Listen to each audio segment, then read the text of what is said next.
I've got 3 apologies, so we should pass. 51.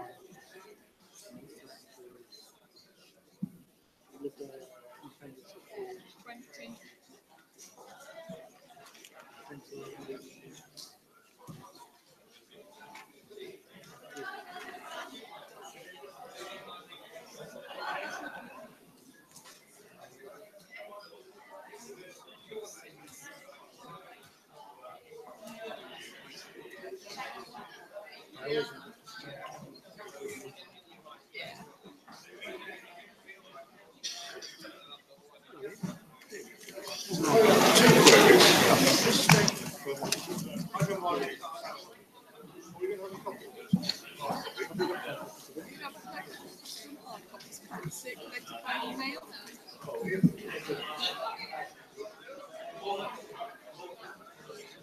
No, this is your time. You need to read the comment.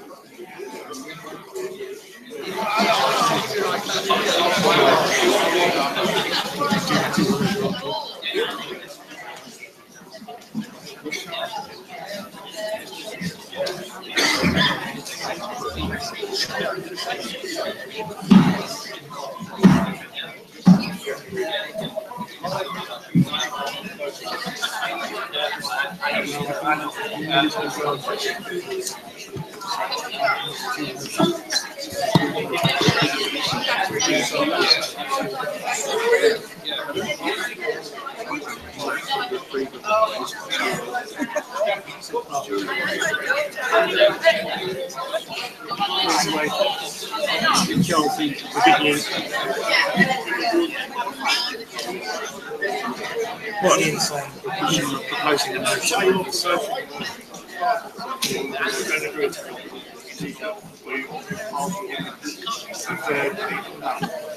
I disagree with you. Disagree with you. I think it's the same group. Moving it from the chair. No, mate. No sides. I say just stick to the motion that's on the paper. Yeah. Hey? Oh. I thought you were looking at one of these. I thought you were looking at one of these comedy programs. We're not discussing that tonight.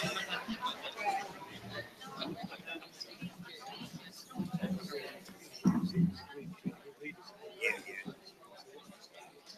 But if they raise it, I can answer it. 6 o'clock. He's thinking about it. You really should get off. No. I suggested he go back in November.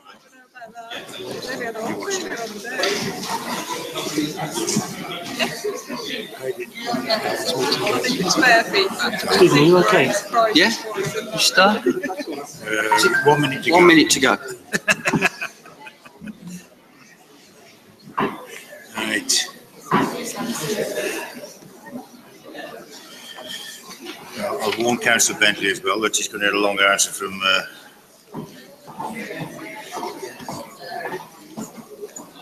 Ready to go?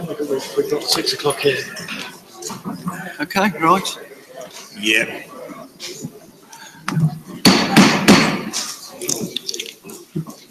Good evening, members and the public. Welcome to tonight's meeting of the full council. Can I notify members that the meeting is formally beginning and that is there anybody still? No? Okay. Everyone's seated. Lovely. Right. Can I ask everybody to observe a 1 minute silence in remembrance of those who have lost their lives in Grenville Tower, the recent mosque attacks in Finsbury Park, and the London Bridge and the Borough Market attack, and also in memory of the former councillor Sylvia Pritchard, who has recently passed away. So if I can ask all members to stand for a minute's silence.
Thank you all.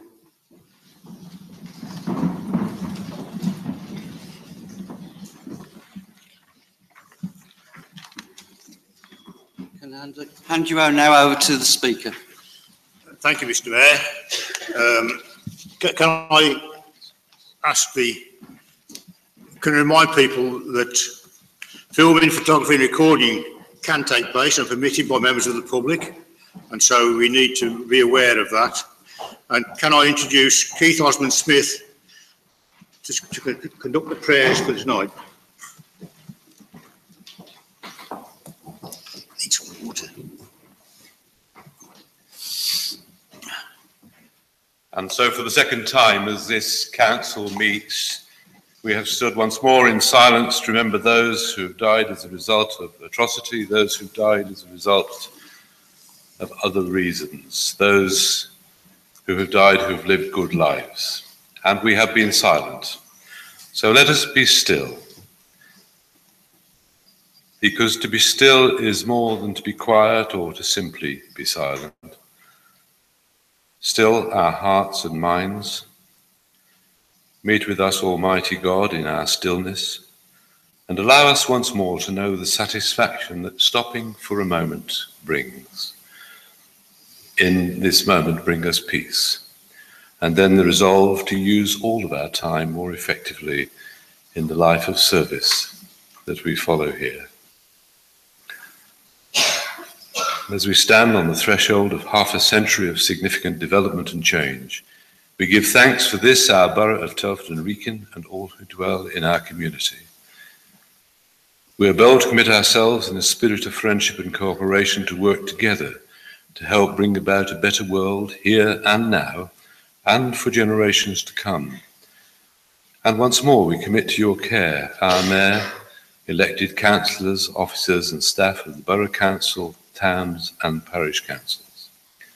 And we ask that all might work effectively together for the common good, uniting to build a better society, grounded in those core values, beliefs and ideals that we all may share as a diverse community.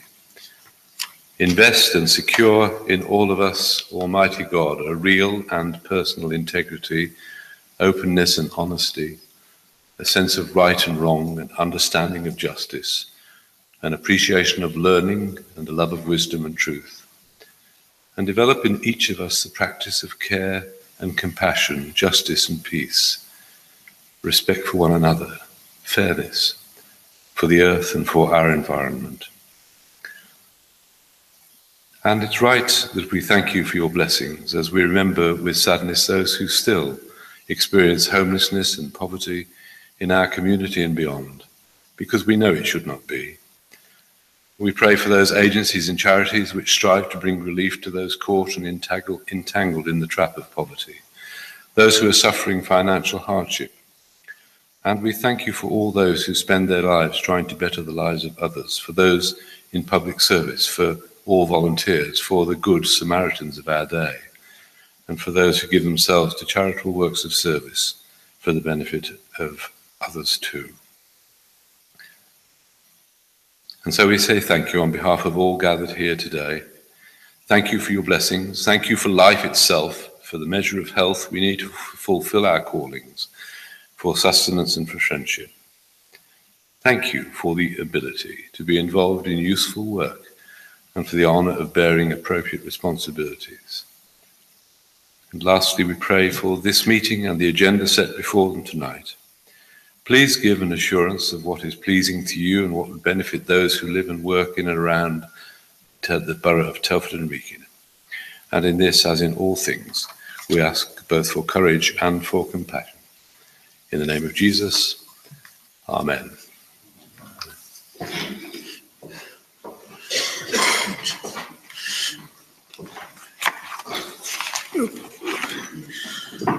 Item 2, apologies for absence.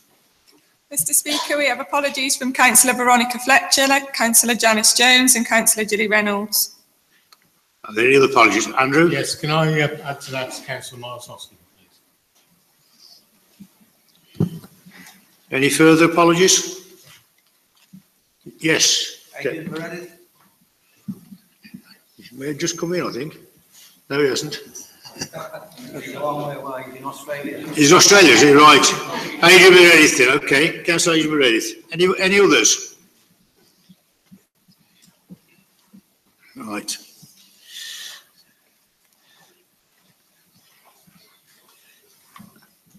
Declarations of interest.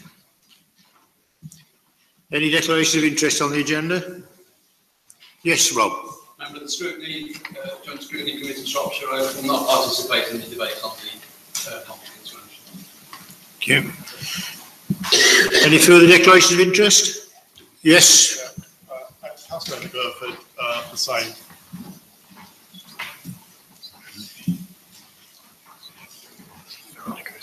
Yes, on occasion. Any further declarations of interest? No? Right, we'll move on then. Item 4, minutes of the Council held on the 25th of May 2017 and the special meeting also held on the 25th of May. Are they a true record? All agreed?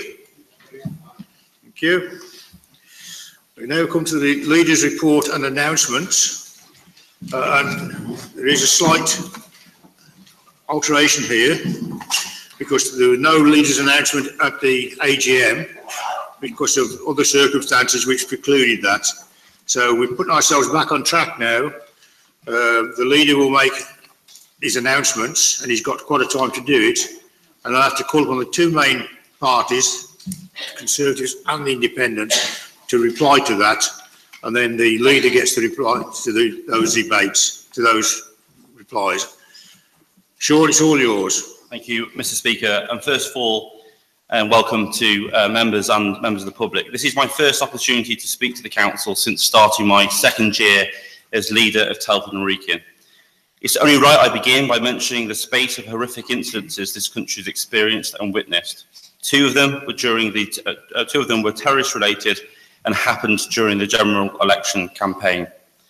In May, a bombing of Manchester Arena at the end of a concert, 22 people were killed and a further 116 injured. And in June, the attack on London Bridge and the Borough Market in London, which killed 8 people and injured a further 48. These attacks failed to stop this country's democracy, and our communities have stood firmly together in condemning these and other outrages, such as the terrorist attack last month in North London on worshippers outside a mosque.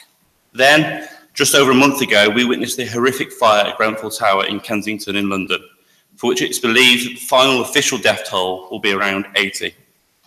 I know that all members will join with me in offering our condolences to all those affected by these tragedies and recognise and thank the tireless and selfless work of those in our emergency services, our firefighters, our police officers, our hospital staff and our ambulance service. These incidences have served to underline what brings us together, and we owe a debt of gratitude to all those who put themselves in harm's way to protect ordinary citizens. The general election returned Lucy Allen and Mark Pritchard as members of Parliament for Telford and the Wrekin constituencies. Later, I will speak of my continued desire to work more closely with our MPs for the good of the borough, fighting for local interests whether that be our hospital, attracting more businesses into our borough, or simply getting the borough talked about for all the right reasons. And I'm delighted that last weekend, through the council, we were able to do this, as we attracted over 10,000 people to our Telford Town Park for the incredibly popular Carnival of Giants. At the event, we also launched our Telford at 50 campaign, which will celebrate the borough's golden anniversary in 2018 with a year of events and projects where we hope tens of thousands of more of our residents will be involved in and mark the progress that our borough is making and is recognised nationally. We'll also ensure that the money is used to create a lasting and tangible legacy long after the celebrations have ended. We will shortly be asking residents for their ideas and on what they would like to see as a legacy from the anniversary, and we'll be identifying services that we can give support to as the council moves forward in its budget considerations. This week, Telford Shopping Centre have been the first company to pledge £20,000 towards the Telford at 50 event, and only today, Denso, following my meeting with them, have committed their support in marking our 50th birthday. And I know and I'm confident that many other companies and organisations will be coming forward in the coming weeks or months. When I became leader of the council last year, I said my key priorities for the following 12 months were ensuring services remain at the Princess Royal Hospital, about which I will speak later, ensuring fairer government funding for our borough, and bidding for, securing and winning more funding from whatever source so we can continue to improve as a borough. This council continues to be under severe budgetary pressures. We've already made £109 million worth of savings since 2010, and we have to find a further £21 million in savings by 2020. We continue to do everything we can to generate new income to help continue to provide many of the essential services so needed by the people of our borough and lessen the impact of cuts, but also by securing grants and other money to help invest in our borough to improve roads, transport and other infrastructure that will make this borough a more attractive place for our residents, for our businesses and for our future. Our business supporting business winning approach continues to bear some very ripe fruit. The council's own £50 million growth fund has attracted new business and helped others grow, and so far has created around 1,000 new jobs and safeguarded a further 400 jobs, and nearly 3/5 of the £50 million has been allocated. When the full amount is invested, this will be earning the council, after all costs, £3 million a year. Equally, our Telford land deal with the HCA is delivering some staggering results. In its first year, it's seen a gross land sales of £7.2 million, 277 new homes, and more than 400 new jobs. Over the next year, it is set to realise a further £17 million of gross land sales, creating near on 600 jobs and more than 300 new homes. These are massive successes, showing our borough is the economic beacon of the region. Foreign investment has also increased a staggering sevenfold to £114 million last year, and Telford Wrekin is not just punching above its weight, it's leaving the competition flat on the canvas, gasping. In the last financial year, our Homes for Private Rent business, New Place, made a pre-tax profit of £274,000 and provided a further benefit to the council of £1 million each and every year. This figure will only continue to grow as new tenants begin to move into our third and newest development in Dawley, in my ward. In addition, there will be a further 3 developments in Hadley, Newport and Madeley, all attracting a huge amount of interest from our residents already. This will, of course, create new assets for the future of this council. And in continuing our drive to secure much needed funding, we will make our borough more attractive to live and work in. And most recently, Councillors Lee Carter and Councillor Angela McClements have submitted a bid for £4 million of government cash to improve travel and transport around the Wellington area. It is also important we make our borough better equipped to provide the skilled employees our businesses will need. We are now completing our £200 million Building Schools for the Future programme.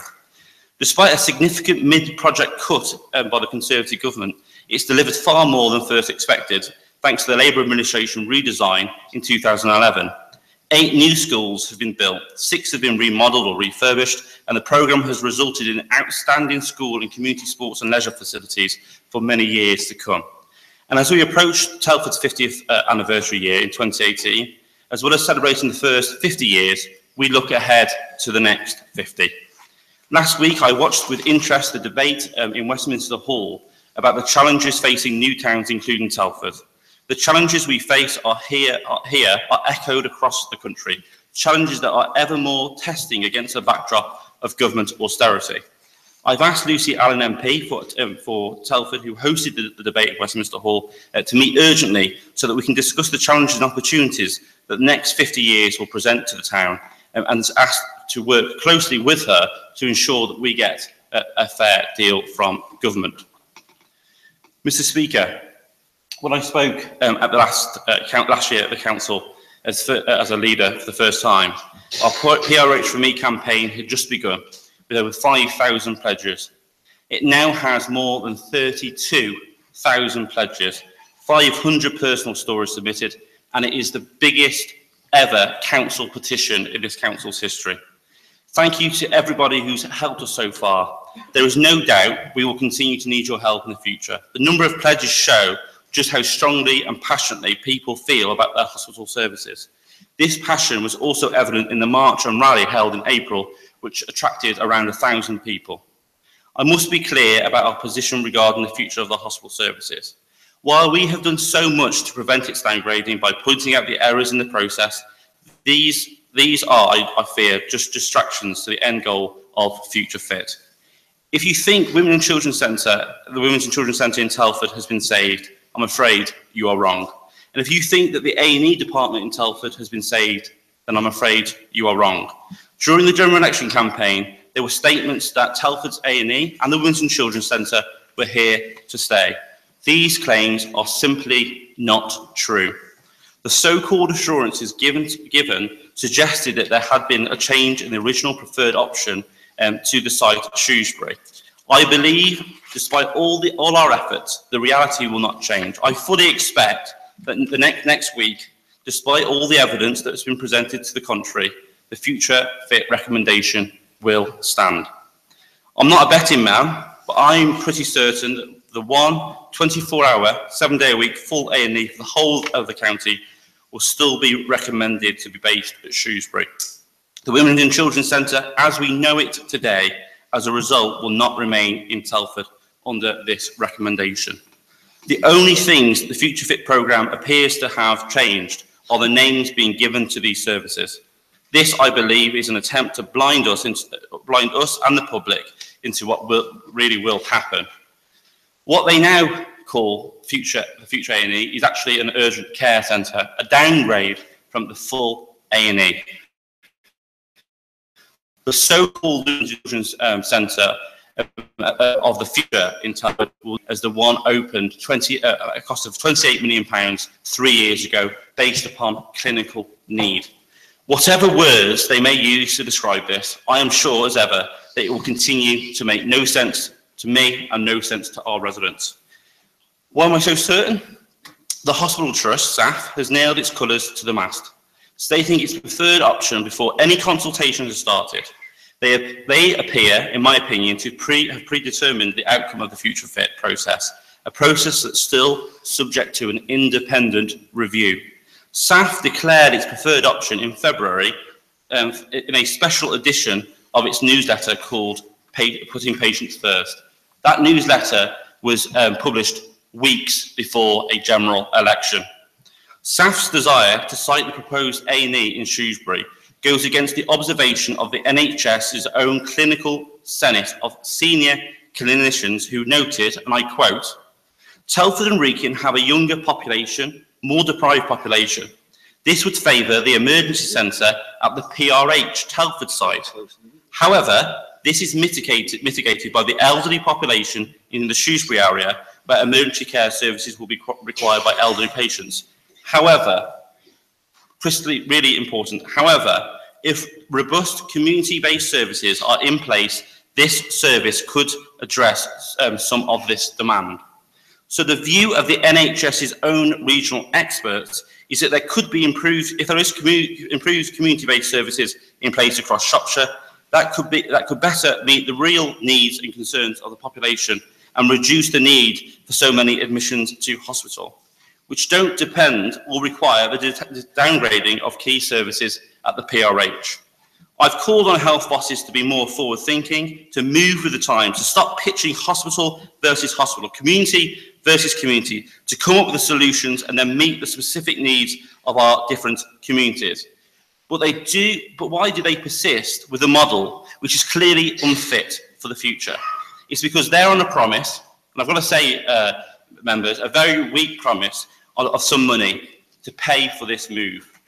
They have a deadline to meet if they have any hope of getting this cash, but then there is absolutely no guarantee that this money will be there in the first place.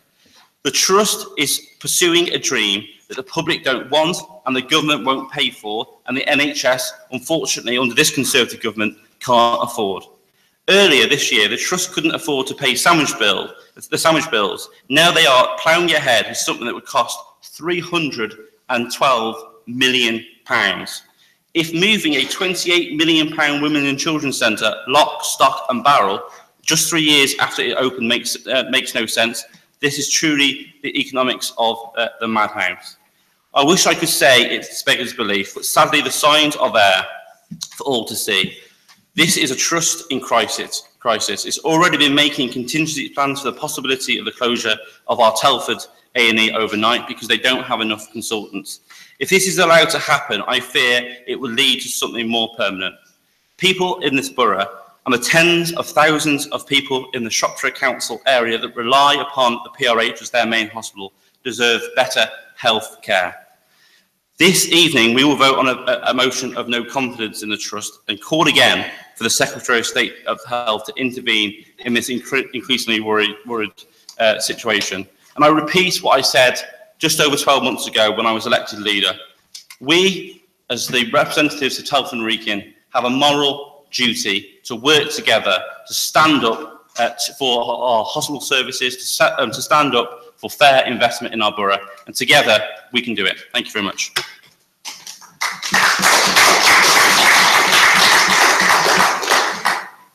Councillor Reid to reply. Well, thank you very much, Chairman. I'm so glad I came tonight to listen to that. First of all, before I do start to get to the thrust of what was being said, I'd also like to mention the terror attacks and, of course, Grenfell Tower as well. What happened there was absolutely appalling. It stands, I think, we stand in great testament to this country that we ride these sort of things, and it's been a very unhappy period of time for the country as a whole to see these events occur time after time, one after the other. Let's hope there are happier times lying ahead. The general election result, well, that was quite interesting, wasn't it? There certainly was a switch in the way it seemed to be going at one point, but irrespective of that, locally, we did return Mark and Lucy as our members of Parliament. And I'd like to add my congratulations to them both for what they've done in the past and hopefully what they'll be able to do for us in the future. Now, working together with the MPs and the leader of the council is something that, I'll try and give some advice if I can, needs to be worked on. Relationships are all important, and certainly some of the utterances that we've heard from time to time in this chamber concerning Lucy, concerning Mark, and being quite personal remarks as well, they're not exactly conducive to good working. And I think it behoves really, it's incumbent on the leader of the council to put that right. It is important for people in the borough that the council and the MPs are able to work together. Now, we work extremely closely with the two MPs, and I'm sure if we could all join together and find some common ground, that's exactly what we should be doing for the rest of the borough. That's what we're all here for, that's what we're elected for, and that's what we should be doing. I'd like to comment, if I can, on Telford at 50, and I'm sure you'd expect me to comment on that. I find it odd, on one hand, that we're saying how financially strapped this local authority is, and yet it's put aside a budget of £200,000 plus an additional £80,000 into a budget to do with ancillary stuff such as marquees, fencing, that sort of thing. And of course, I had mentioned before the £50,000 budget that's been put in the hands of the leader of the council. with due consultation with the managing director, of course. I find that extraordinary at a time when our social care budgets are under pressure, where we should be channeling all our resources in that direction, that we can find this sort of money to spend on what is actually, and I've said this before, is little more than celebrating the change of a name, because that's what it is. The new town started in 63. So I would ask you to consider this again. Now, it's good if local businesses are looking to put money into this. It's right and proper that they should, because the work that's done and the workforce that's here, really it would be good for these companies who enjoy the benefits of Telford to actually start to put something back in for the community. Now, I think that's to be encouraged. As for the other issues, the £2 million, well, you badged it as Telford at 50. I know it was already in the budget to deal with other issues, but really it's your own message that you're peddling there that's probably got you into some trouble. As for your priorities, it's an extraordinary omission really around the hospital to say that is lost, because that's effectively what you've just said, and I think that is rather worrying. There have been problems with this campaign. I'm going to say earlier, I think this council has actually fought the wrong campaign, not once but twice. And it did it by an under-the-radar campaign where we weren't going to rock the boat, when we should have been talking to people at SAF to what's happened now, that we're threatening them with legal action right at the beginning of the process. And again, it comes back to relationships. We have no meaningful relationship with SAF whatsoever, at a time when our health services here in the borough are widely under some threat. Now that is down to the borough council. I'm astonished that this is a priority and we find ourselves now in this sort of position. As for fair funding, I think I've offered 3 times to help with that as best I can, with the current leader and the previous leader. Every time I've offered and said I will do it, nothing has actually happened. Nothing has come about with that, and as far as I know, I'm not aware of anything on fair funding based by the leader of the council. The Telford land deal, well, we know where that started, and we're very pleased and very proud of that, to be able to have started the process to put that into place. And I'd like to congratulate my colleague there, Councillor Carter, on first of all raising that and getting the whole issue underway. As for the industrial success, the business success in Telford, that's always welcome, of course. Absolutely welcome. And a lot, of course, we're feeling the benefits, the warmth from the sunshine of I-54 and the JLR site. Certainly the uplift of that, the benefit right across the borough, and the values of industrial premises and housing, which will no doubt start to rise and become more attractive in Telford as that continues to go from success to success. Wellington, I'm rather interested in that one. I certainly support that. Wellington has its own transport problems, but what I would like to see, what I would have hoped to have seen, is some sort of statement around parking in Wellington, and perhaps the provision of a multi-storey car park at the railway station. That would actually free up a lot of car parking in the town itself, and it would also help the shops, the businesses and shoppers to get in and out of the town itself. So perhaps we could do with a bit of a rethink there.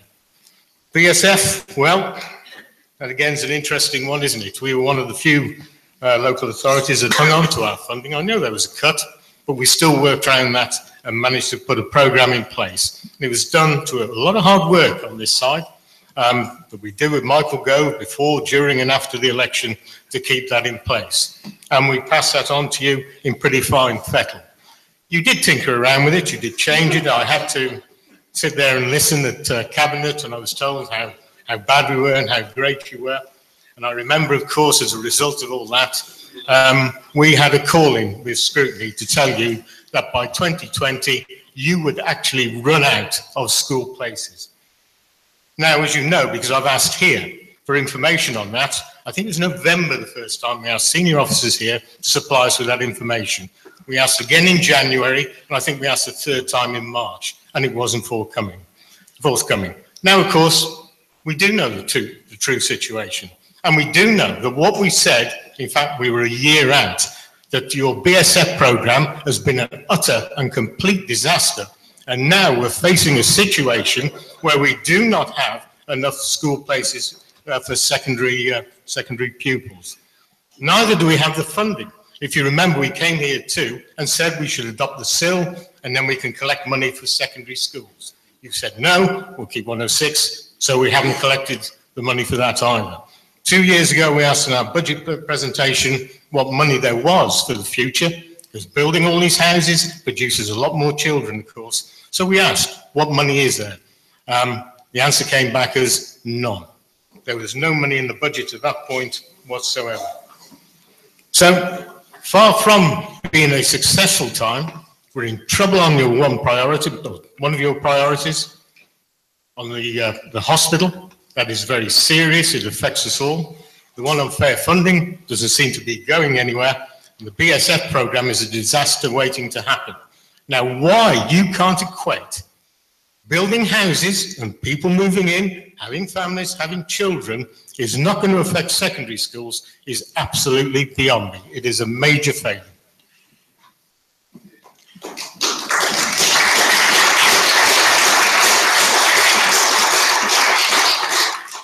Thank you, Councillor Reid. Councillor Tomlinson, do you... Yes, Tom.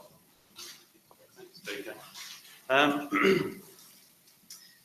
I agree with the other two fellow leaders in that every effort should be made for those people that have been victims of terrorism to root out the perpetrators and to seek justice for those that were affected.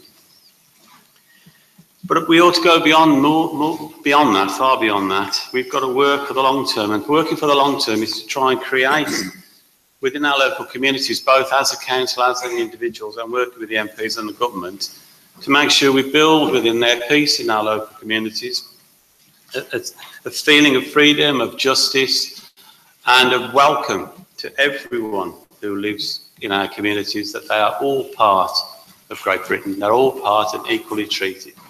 And I think we need to make possibly greater efforts along those ones. With regards to those people in Grenfell Tower, with regards to budgetary positions, both in this authority and up and down the country, I want to make it clear, we cannot make any excuse for people being shortchanged either in materials to their buildings or in the way that they're treated by a local authority. Every effort should be made to uphold the safety and the care of local residents. And I'm glad that question is on later on regards Grenfell Tower. I'd be interested to hear the outcome of that, and I'm sure I know what the outcome will be. With regard to finance and budgets, and it's in the papers later on, we do have still major issues with regards to spend on adult and on children's social services. The point that I would like to make is that the fact that those costs are growing in some perverse way should be welcomed, because we need to spend on those people who are the most vulnerable in our society. The government argue saying we are putting record amounts of money, or we're putting more money into the NHS. They also argue they've given us extra money for adult social care. And I think those items are true. However, is it sufficient? Well, with a growing population and with an element of inflation and with a growing ageing population, no, it's not true. They are putting more money in. But when you have more, significantly more people that are over 65 that will require care, simply just adding 1% to whatever last year's figure was will not do. And it's not just this local authority that are feeling the pinch. Up and down the country, all local authorities are feeling the pinch. The government made efforts, maybe possibly because the general election was in the offing, who knows, to suddenly put a quick extra few bucks across to all local authorities immediately after everybody had already pretty much agreed their budgets in a panic measure. It doesn't require a panic measure. It needs a really good long think.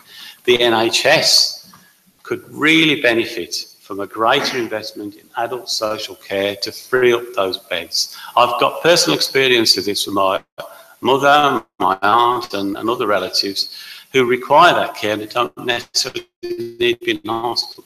That investment there, the NHS will suffer. The government have really got to grasp this. You can't just say, oh, well, we've added a little bit more to it. The truth is, both in the NHS, who are also having to cover increased costs because of elderly people and adult social services. They've got to wake up to this. And I think with their minority government now, and they're on such shaky ground, I'm hoping and praying that they will. I think the fact we're spending more on this authority and adult children's services is simply a case of increased need. You can always be more efficient, and we should make every strenuous effort to do that, but the need is there.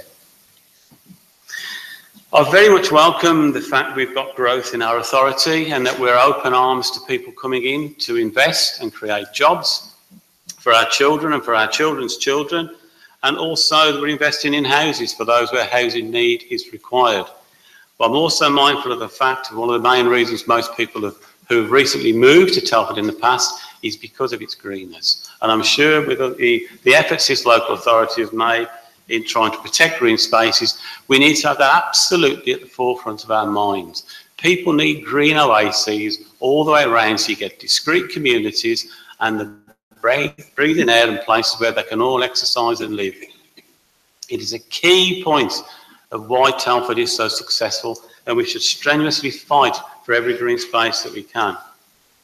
And for the infrastructure of our roads. As people come in and the congestion grows, I welcome the efforts that have been made by this authority to invest in our islands, which aren't always popular when the work is going on, and some people can make political hay about this. I can't understand why, but they sometimes do. But we really need to invest as much as we can. If we can get any more money coming in, brilliant. PRH, I pledge wholeheartedly my support and my group's support to retain the services that the PRH currently has in terms of the full functioning with consultants in the Women's and Children's Unit, not for it to revert back to as it was before in simply a midwives unit, and for A&E.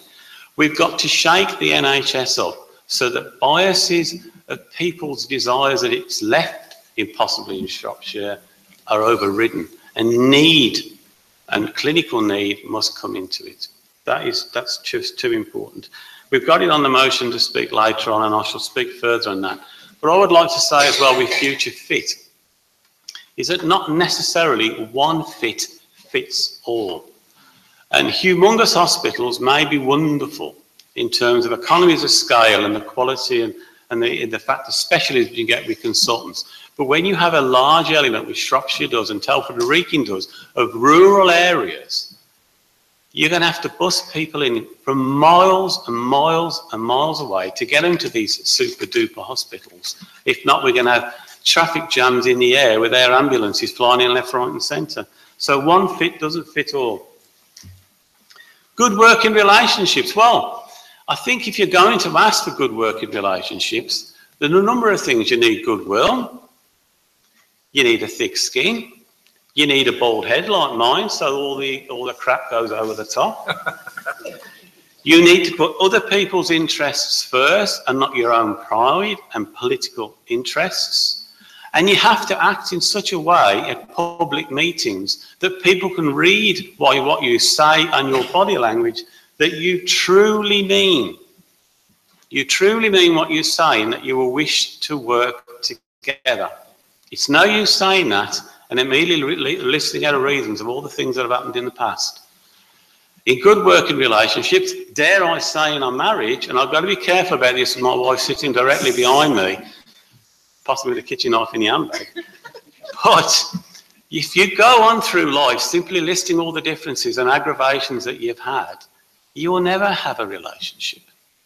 You'll have a divorce. Or you'll end up forever bickering all your life. So if we're going to have a good relationship, we have got to do this for the benefit of our residents. It's so important for them. I agree with what Andrew Weed said. I'm more than happy to lead a petition down to central government on two themes. One is fairer funding for us as a whole. But the other one, which I think we can do more on, particularly, and even with the help of Shropshire, is to really push hard on fairer funding for adults and children's services. We've had issues here that's been made public knowledge and has made political capital of about what happened in children's services here. We have tried every effort, I believe, as we can to put that right. And up and down the country, it's been recognised. Children are vitally important to us. Vulnerable children are vitally important to us. The scale is huge. We've got 392 looked after children in our local authority in the last papers that I saw. That's the equivalent to a reasonably sized primary school. That's a lot of kids. And when you think of the kids that are on the edge, who haven't quite got there yet, but are on the edge of that social services are possibly still supporting as well as, that's an awful lot of kids that we need to look after. And they're looking to us for our support. If they're looking to us and that money comes from the government, we've got to go banging on their doors asking for that cash to support them. Austerity goes so far. Money has to be found for those in real need. I think I'll shut up now, Mr. Speaker. Thank you very much. Thank you. Thank you, Bill. I was about to ask you to wind up. Right. Councillor Davis, you've got the right to reply under the rules. This is the deferred AGM. Thank you, Mr. Speaker. First and foremost, can I welcome the words of both leaders in respect of working together, and that commitment is from this administration too. And like Bill, I think it's about what happens in the future rather than what happens in the past. I think that both MPs have now got a considerable amount of power in the Houses of Parliament. It's a balanced Parliament. We've got 5 Shropshire MPs who, if they join together, can stand up for investment in Telford and Wrekin and in Shropshire. And you only need to look at what the DUP did by adopting such a similar approach to know what kind of investment you can get into an area. Mr. Speaker, if I can just go through some of the more headline points. In respect of Telford at 50, let me be crystal clear that despite what some people are suggesting in a very misleading way, there is no £2 million for a party, as is clearly been defined in the Cabinet reports and the press releases of this Council.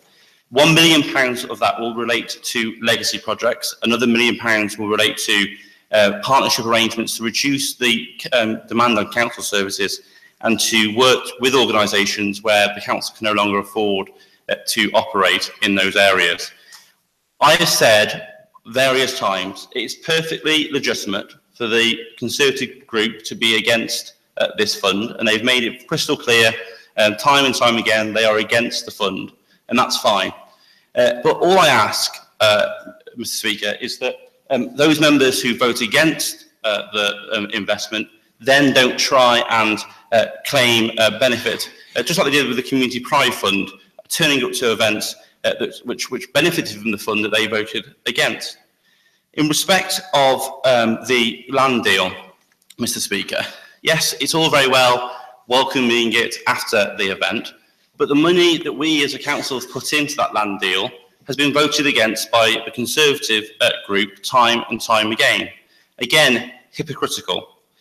The success of our industrial success, which I mentioned as part of our growth fund, voted by every single member of this council, apart from the Conservative group who voted against it, now trying and welcome it as positive news.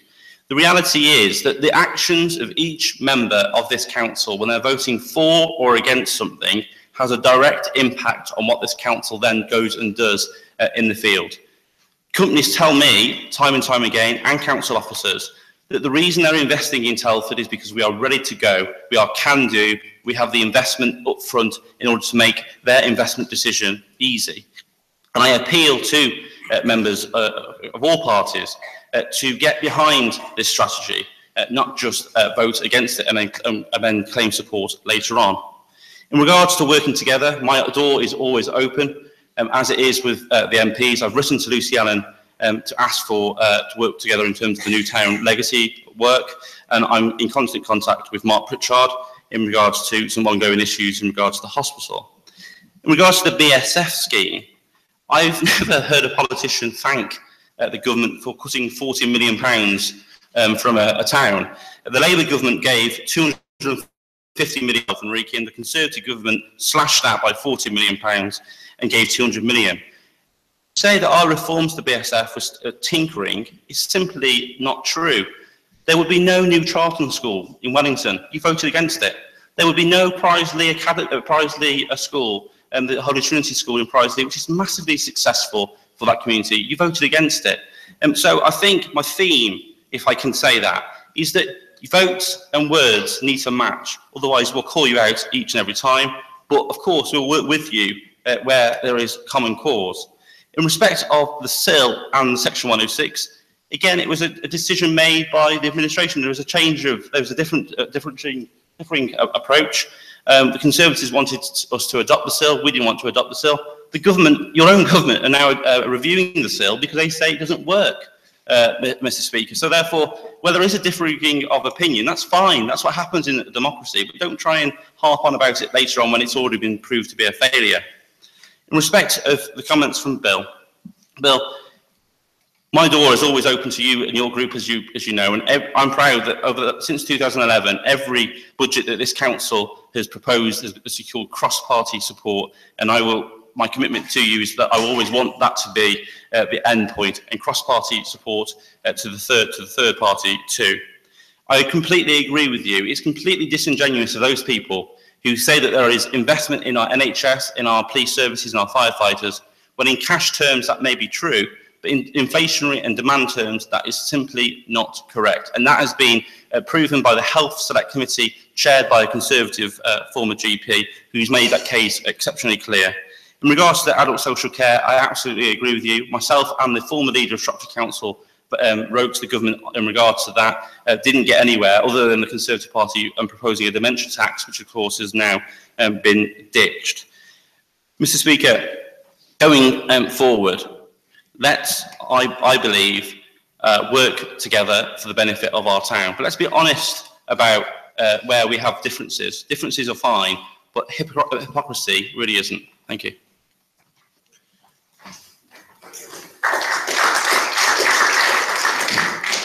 Thank you, Councillor Davis. We now come to item 6, the Mayor's announcements. Mr. Mayor, over to you. Thank you, Mr. Speaker. As one can see from my mayoral engagements over the past month, they're all varied and interesting, and what comes through from all of them is the dedication, service to the community, and sheer hard work of all the organisations.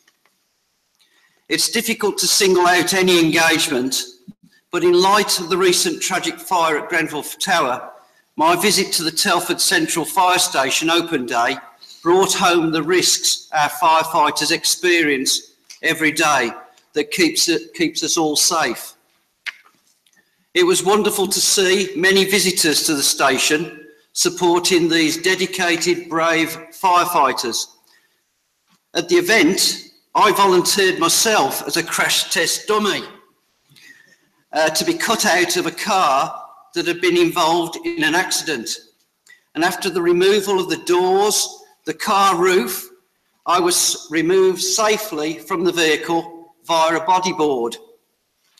This brought home how vulnerable you are, but are reassured at all times that you are in safe hands. I'm sure you all agree that all our public services, be the National Health Service, the fire, the police, the armed services, teachers, or other valued members of the community, do a fantastic job and are extremely privileged for their dedication. Just to close my announcement, I just wish to bring members to be aware that I'm working closely with my chosen charity this year, the Severn Hospice, and I'm in the process of arranging charity events and supporting the hospice directly with their events. And anybody that wishes to donate any monies to this essential charity, please go on to GoFundMe, and I would be very pleased on any donation that comes my way. Okay, thank you very much. What I need to do now is to announce the signing of the Time to Change pledge, which is for Let's End Mental Health Discrimination. Can I ask Councillor Ray Evans to come to address the room, and thank you, Ray. A bit more about it. Yeah, please do. Mr. Mayor, members, Time to Change is a national campaign which aims to raise awareness of mental health issues by getting people to talk more openly about them and to end the discrimination and stigma which can often surround them. The campaign is aimed at individuals and both private and public sector organisations, and as such supports the current Labour Administration's manifesto commitment of ensuring a healthy organisation. In order to sign up to the pledge, we were required to develop and submit an action plan to the Time to Change organisation. This is a live document, and I will be meeting regularly with officers to review our progress.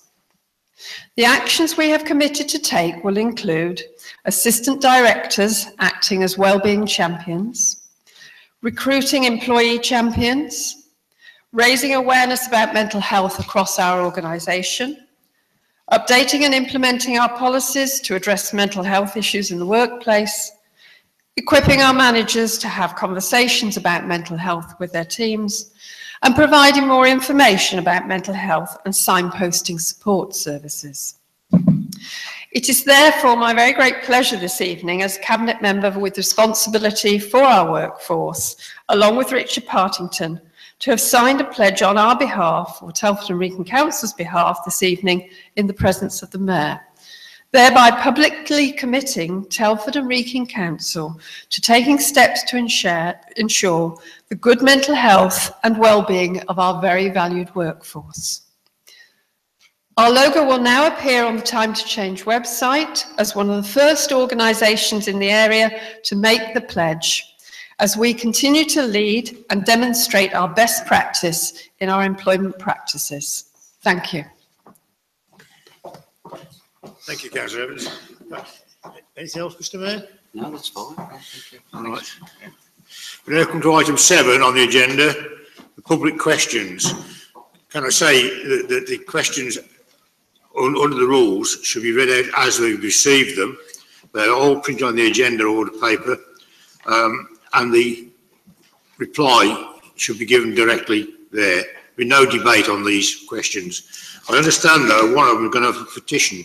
When we get to that, we'll do it properly and get the petition in. So can I ask the first question from Mr. D. Lovegrove?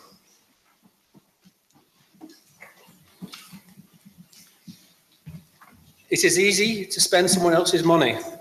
If landlords and their tenants are disproportionately responsible for antisocial behaviour, etc., and the council can prove that fact, would the authority compulsory purchase properties at market value and manage them more successfully without increasing rent, as introducing retrospective legislation is unjust? Thank you, Mr. Lovegrove. Councillor Carter to reply. Thank you, Mr. Lovegrove, for the question. Obviously, this is a difficult subject to cover in a nutshell, but I will try my best. Obviously, your question is a result of the Council's recent launch of our selective licensing consultation, which ends on the 21st of October. And I think it's important to emphasise what I think are the key things that we agree on. First, I think most people, and I've heard that from exchanges this evening, think that it is reasonable for the Council to have an ambition for Telford, which is ambition that is quite clear in its intentions to make the town the best place it can be to live, work, to do business, to learn and to visit. Second, I think we agree on that it is incumbent upon us as a responsible, caring, compassionate and fair council to do as much as we can to tackle the causes of the issues which lead people to access council services, often in times of crisis, and they are often the most expensive services to provide. And third, if you accept those two premises, I think it's important to realise that we need to deal with the poor standard of some housing, and I emphasise some, in the private rental sector. And I think from what I've heard in the debate so far and throughout the consultation period so far is that we agree on that. However, I think we all acknowledge that many private sector landlords provide decent, well-managed and well-maintained accommodation, which do not cause any problems for the local community, but there are properties that are poorly managed and maintained, which suffer from overcrowding and on occasions are unsafe. Despite the council using our enforcement powers and providing guidance to local private sector landlords, there are areas in our borough where these problems still exist.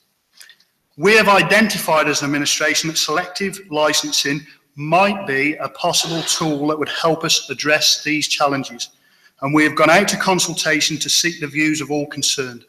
And we've done that after receiving cross-party support at scrutiny and support from the Community Safety Board, which is made up of key partners such as the police, probation service, etc., to go out to consultation. I want to stress to you that no decisions will be made on whether or not to progress with a selective licensing scheme until all the feedback from the consultation process has been considered, along with any alternative suggestions put forward. Many, including you, Mr. Lovegrove, have been very active in lobbying against a licensing scheme, and we are very happy to take on board the thoughts and comments during this consultation period. In relation to the specific about compulsory purchase orders, these are provided to enable acquiring authorities to compulsory purchase land to carry out the function which Parliament has decided is in the public interest.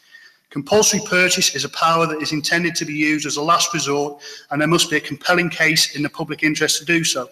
It would therefore not be appropriate to use compulsory purchase powers when there are other appropriate powers available to the council to deal with specific issues, such as the introduction of a selective licence scheme, interim management orders, or rent repayment orders. I think I'd like to finish by saying I've said from the start that it's not a subject that we can cover in a nutshell. It's far too fundamental for that. But you have my assurance that we will continue to listen, to work closely with all parties, and to take as much time as is needed until we reach a solution that gets somewhere near what can be considered a good outcome for all concerned. Thank you, Councillor Carter. The next question is from Mrs. T. Wood. Thank you, Mr. Speaker. Regarding the council's owned solar farm, online documents indicate that the original debt of around £4 million remains outstanding at the end of the project term. Can you confirm when, how, and over what period of time this debt will be repaid, and direct me to where this is evidenced? Thank you. Thank you, Councillor Carter. Thank you, Mrs. Wood, for your question. As you know, the council is a large and complex organisation delivering many different services. As well as a substantial revenue budget, the council also has a significant capital programme each year. The council gets best value by managing its investment and borrowing decisions or treasury management decisions on a global basis rather than taking a piecemeal approach. We do not, therefore, take out separate loans for each of our many different capital projects, which quite often each span several years. Clearly, by combining our treasury management arrangements, we get better value for taxpayers as we place larger deals in the money markets and reduce admin costs. We have to, and we do, comply with all local government accounting requirements each year, and we have an extensive external audit which checks that we are fully compliant. I can reassure members that we consistently achieve a clean audit opinion for our sound financial management arrangements. On the basis of that, you can see that we do not have a separate loan for the solar farm. However, we do maintain detailed accounting records for capital projects and have a minimum revenue provision policy which is set by full council each year as part of the budget setting process in March. It is this MRP policy that determines how quickly the principal on capital projects is written down.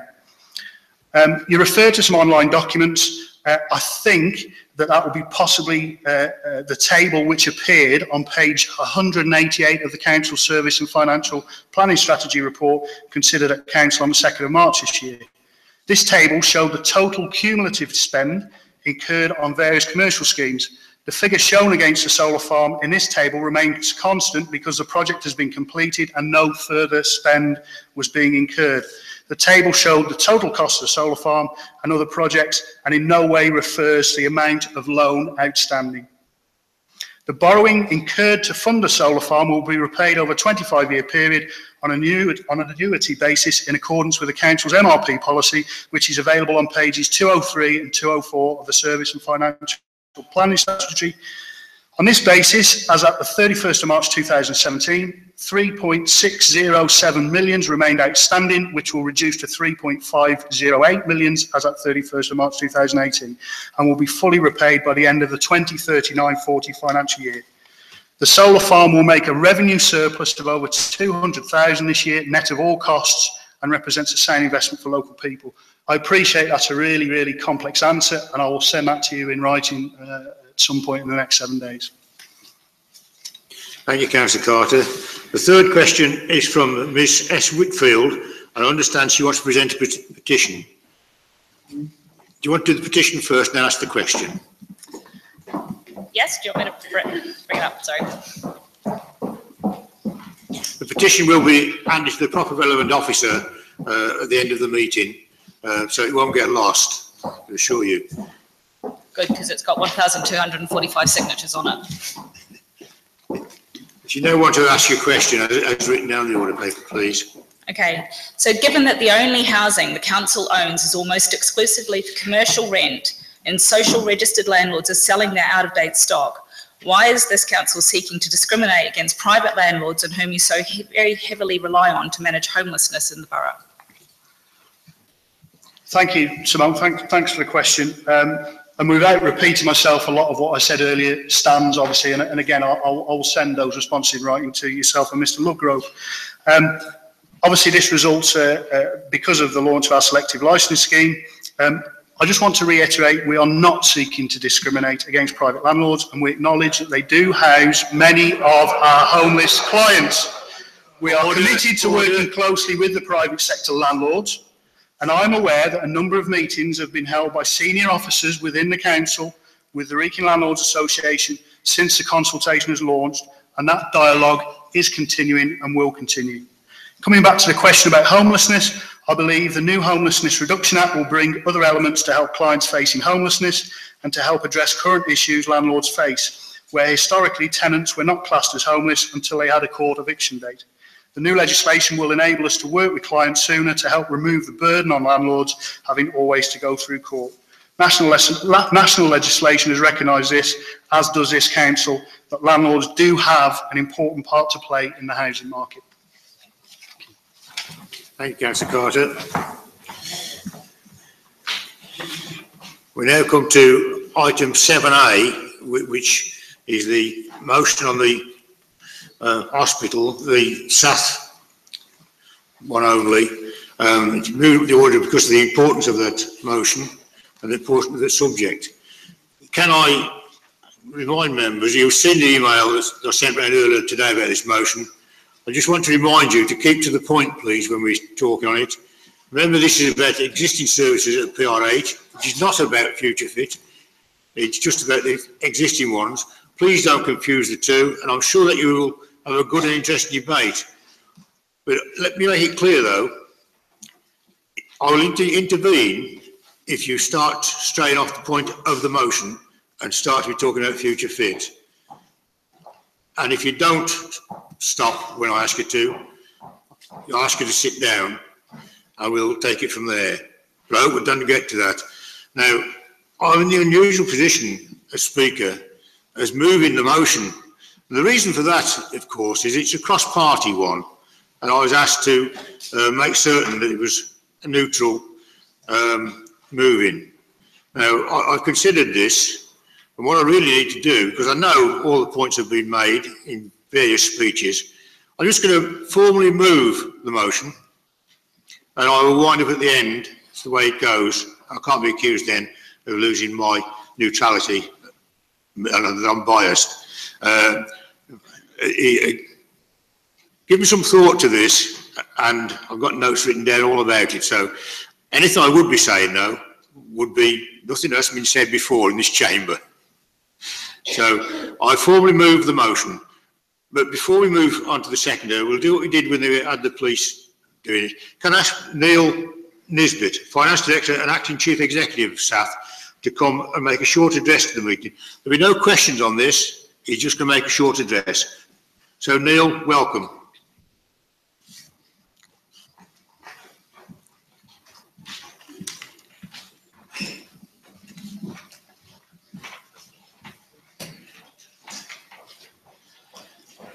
Thank you, Mr. Speaker. So, if I can just give a message on behalf of SATH. So, on behalf of the Shrewsbury and Telford Hospital NHS Trust, I would like the opportunity to address you ahead of you considering a motion around the potential closure of A&E services at Princess Royal Hospital.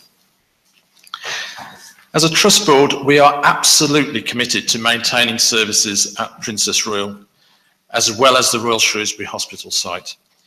But to do this, we sometimes have to have difficult discussions or make tough decisions to ensure all our patients are safe at all times. The potential overnight closure of A&E at PRH, and I must stress that it is just a potential overnight closure, is one such topic. No decisions have been made, and we are doing all we can to avoid having to close A&E at PRH overnight. We must have business continuity plans in place for our A&E services, like all other services, to ensure we have a plan in place so that we can run them safely should we reach a tipping point, such as a lack of consultants or locums leaving, and our staffing levels are already stretched in this area. We have held a number of stakeholder meetings to co-produce our business continuity plan, and there is another meeting planned for the 11th of August 2017 to continue this work, and we will of course continue to ensure that there is full and proper involvement and engagement. We would be failing in our duties if we didn't have business continuity plans in place. This is exactly the process that we followed when we had a similar situation with our stroke services, which resulted in services being based on one site, Princess Royal, so they could be provided safely to the whole community. These continuity plans for A&E have been led by our doctors and nurses, and we have held a number of workshops in which we have welcomed the input and views of a wide range of stakeholders, including patient representatives, to shape these proposals. This situation has been known for some time, and it is not about money or about a trust board imposing cuts or reductions in services. Put simply, it's about ensuring services are safe for all of our patients. Shrewsbury is a designated trauma unit, so the A&E service there must stay open 24 hours a day, 7 days a week, which is why our business continuity planning suggests closing A&E overnight at Princess Royal, if we have to take such action. When trauma unit status was being considered by the Trauma Network in the year 2011-12, we did put both hospitals forward to be trauma units, but we were told Princess Royal, unfortunately, could not become a trauma unit due to its close proximity to other such hospitals nearby. Without one trauma unit in the county, many more patients would have to travel to neighbouring hospitals for their care, as they currently do if they have sustained major trauma or other life-threatening cardiac events. None of us want this to happen. We want to keep as much care safely in the county as we can.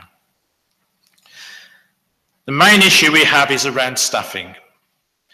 Our A&E departments are small and less attractive places to work than in the bigger units, such as in Stoke. And as such, we only have a small number of consultants, which in turn means the on-call rotas are onerous and not attractive to potential applicants. We're also now seeing an increasing problem in being able to attract middle-grade doctors for exactly the same reasons. And as time goes on, these issues are becoming more acute and placing even greater pressure on our services. One of our A&E consultants left the Trust in December 2016. This means we now have 5 substantive A&E consultants to cover both the PRH and RSH hospital sites. These are supported by 4 locum temporary consultants, who we often have to pay a premium to attract and retain. Significantly, these locum consultants can leave within by giving just 1 week's notice, if they wish, as they are not on a permanent contract. If a consultant leaves, we are given 3 months' notice, so this gives us more time to put plans into place. And the Royal College of Emergency Medicine says that 7-day coverage by consultants between the hours of 8 AM and midnight each day requires a minimum of 10 consultants to be present in each A&E department, rising to 16 more in larger units. So we should have 20 consultants, yet we have 5 substantive staff and 4 locums, which isn't enough even for one site. We've only been able to keep both our A&E departments open 24 hours. Our ability to recruit a long-term locum and the goodwill of our existing staff who continue to work tirelessly and over and above to keep the service running all the time at both hospitals. We currently don't always have, however, on-call consultant cover nor cover at weekends at PRH A&E. Senior cover is provided by associate specialists with consultant support by telephone from RSH, given that it is the trauma unit. This is clearly not satisfactory. Neither does this solve the issue, and we're still perilously close to a tipping point that would mean we would have to close PRH A&E overnight. If another consultant leaves, or we lose one of those locums, and remember I said it's 1 week's notice, 1 month's notice, we will reach that tipping point, and we must have a plan in place to ensure that our services can remain safe if our staffing levels get worse. Our on-call rotas are onerous. Only 4 of our 5 consultants are on the rota, and only 2 of our locums for both sites, meaning our consultant staff are regularly working nights or weekends, which is not fair on them or their work-life balance. We cannot keep asking them to work to this level. So we have tried to recruit for many years, but whilst there is the current uncertainty around future fit, we are not an attractive option. We have 5 permanent consultants for 2 sites, Stoke. We have also tried joint appointments with Stoke, but these have not attracted any suitable applicants. People often ask why we don't employ more staff, and the truth is doctors don't want to work in our A&Es as they are currently configured and due to the onerous on-call rotas. Longer term, NHS Future Fit has been looking at what services we should provide at each hospital to provide the best, safest and most suitable services possible for our patients, whilst also ensuring both PRH and RSH are vibrant, not just now, but for the next 20 years and beyond.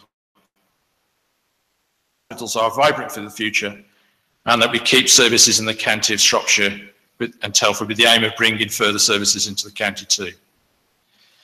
Again, these are plans that have been shaped by doctors, nurses and other health professionals in a range of specialties. They are not being imposed by the board. These plans do specify that inpatient women's and children's services should be on a site where there is an A&E open 24 hours a day, 7 days a week. The impact on women and children's services and how the support would be available if A&E at PRH was to close overnight is being considered as part of our business continuity planning. More work needs to be done on the NHS Future Fit, but we need to have a short term in place now in case our staffing situation worsens. This is not the end of the process. We will continue to review this possible to avoid suspending any services. But if we are unable to recruit or ensure stability for our A&E departments, we will unfortunately be in a position of recommending the need to take action to safeguard our patients. I note that in your motion you say our local health services have now reached a crisis point. The actions that we are proposing are to ensure that we don't reach a crisis point and in fact are prepared to ensure patients should our A&Es reach a tipping point. I hope that you can consider the safety of our patients and listen to our doctors and nurses We need to make sure we have a plan in place to not only ensure the safety of our patients, but to support our staff who are doing an amazing job in difficult circumstances. Thank you. Thank you, Neil.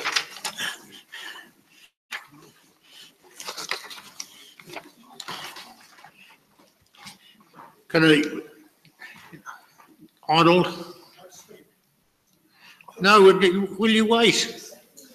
Read your order paper properly and listen to what we can say at the meetings. I've got you down on the list. Yeah, got you down on the list. I'll black mark against you soon, though. Careful. Councillor Sean Davies. You know, before Sean gets to speak, we're allowing each group leader 5 minutes to put their points. That's why I'm formally moved, because it's bending the rules slightly, but it's important. As party, we have the even speakers. Sean.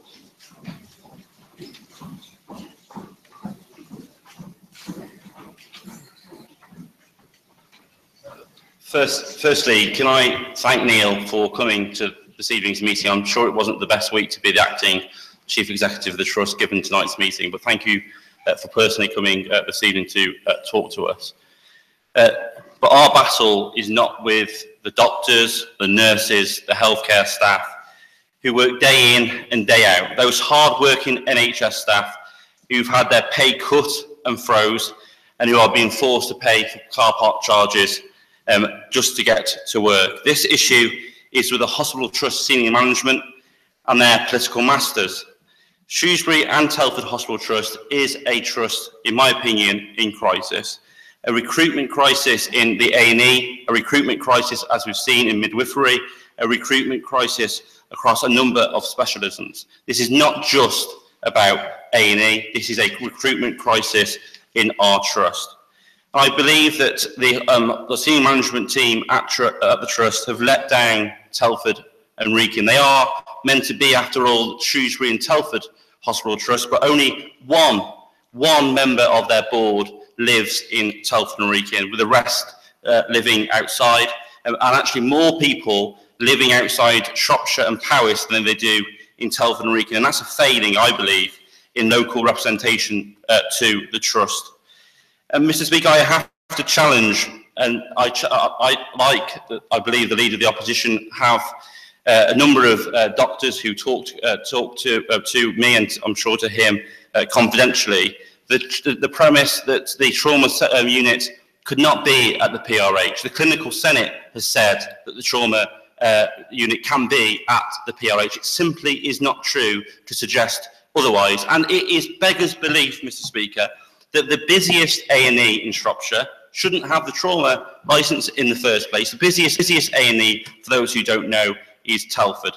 And I also think it's beggars belief that on the one hand, we are being told to believe that the Women's and Children's Unit, as it is currently configured, cannot exist without a full 24-hour, 7-day-a-week A&E. Yet we're told that evenings and weekends, there's not enough consultants at the PRH anyway, and effectively it's a 101 service to Shrewsbury. And I've also got to say that this word prospect or potential of a closure is disingenuous. We've heard from your week's notice a locum consultant can walk through the door, and you've told us tonight that if that happens, you will close the A&E at Telford. It's not a prospect. There's a 1-week notice suspended over our A&E at Telford, and that is not good enough. And Mr. Speaker, the Women's and Children's Centre, 3 years ago, £28 million, based here on clinical need put forward by your own doctors, and indeed your own internal staff meeting minutes show that doctors and staff prefer the A&E to be at the PRH, not at the RSH. And I've got to say that for a trust who continually say how awful things are, no wonder, Mr. Speaker, people don't want to work for that trust. And it's time that there needs to be a change amongst the senior leaders of staff, and I say that with a heavy heart. We now need the Secretary of State to intervene immediately, together with the CQC. I do not believe that the care that's being discharged at the PRH is safe. We've already heard from the Deputy Chief Executive to suggest that evenings and weekends the hospital cover is not there. And as a Telford resident, with family in this town, that scares me. Mr. Speaker, our staff and the Hospital Trust and our residents deserve better. It's time for the Secretary of State to immediately intervene, listen to council leaders here in Telford and Shropshire, listen to time and time again cross-party unanimous motions from this chamber, listen to the MPs for the area, listen to the 32,000 people who signed the petition right across Shropshire, that we simply deserve and expect better. And I'm afraid that that can't be achieved with the current senior leadership of the Trust, and therefore I formally second the motion. Thank you, Councillor Davis. Councillor Andrew Reid.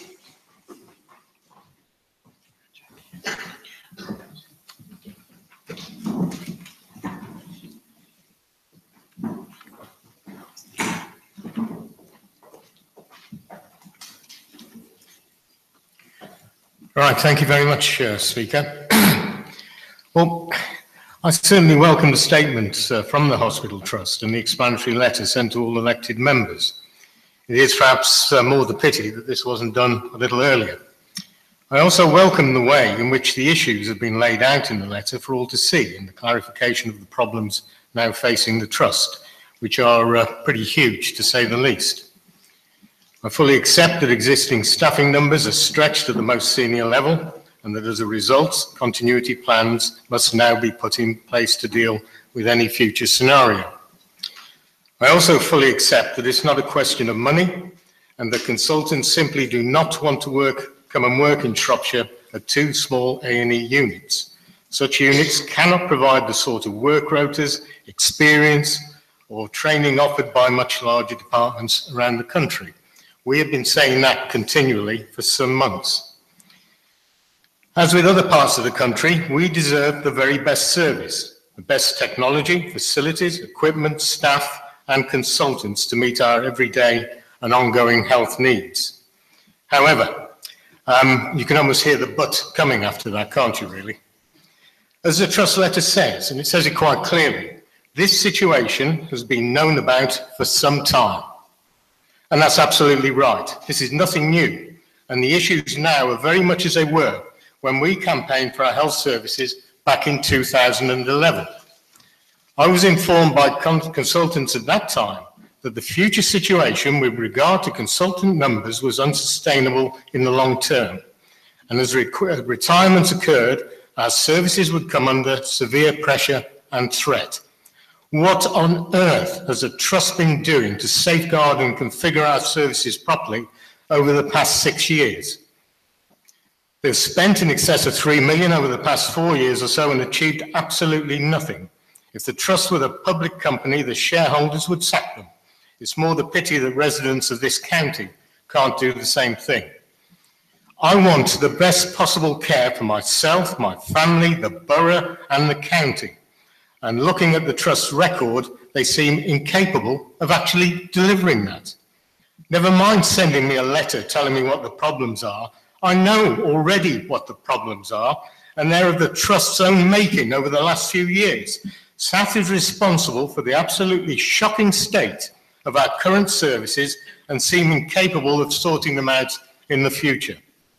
How on earth can we have confidence in SAT on their lack of action and given track record? What I want to hear is a fair, balanced decisions that do not treat the borough and Shropshire like a third world country. And the potential closure of an A&E overnight is doing just that. What on earth has SAT been playing at? As I said earlier, I fully accept that there should be one consultant-led critical care centre serving the county, which must run alongside 24-hour urgent care A&E centres at both Telford and Shrewsbury hospitals. The question then arises as to where should this be based. Either the PRH or the RSH are both equally capable of providing that service. However, when looking at the clinical arguments around service provision and SAT's decision 3 years ago to locate a £28 million consultant-led women and children's unit at the PRH, Due to clinical need, I might add, the case for locating the consultant-led critical care provision at the PRH becomes very clear, logical and compelling.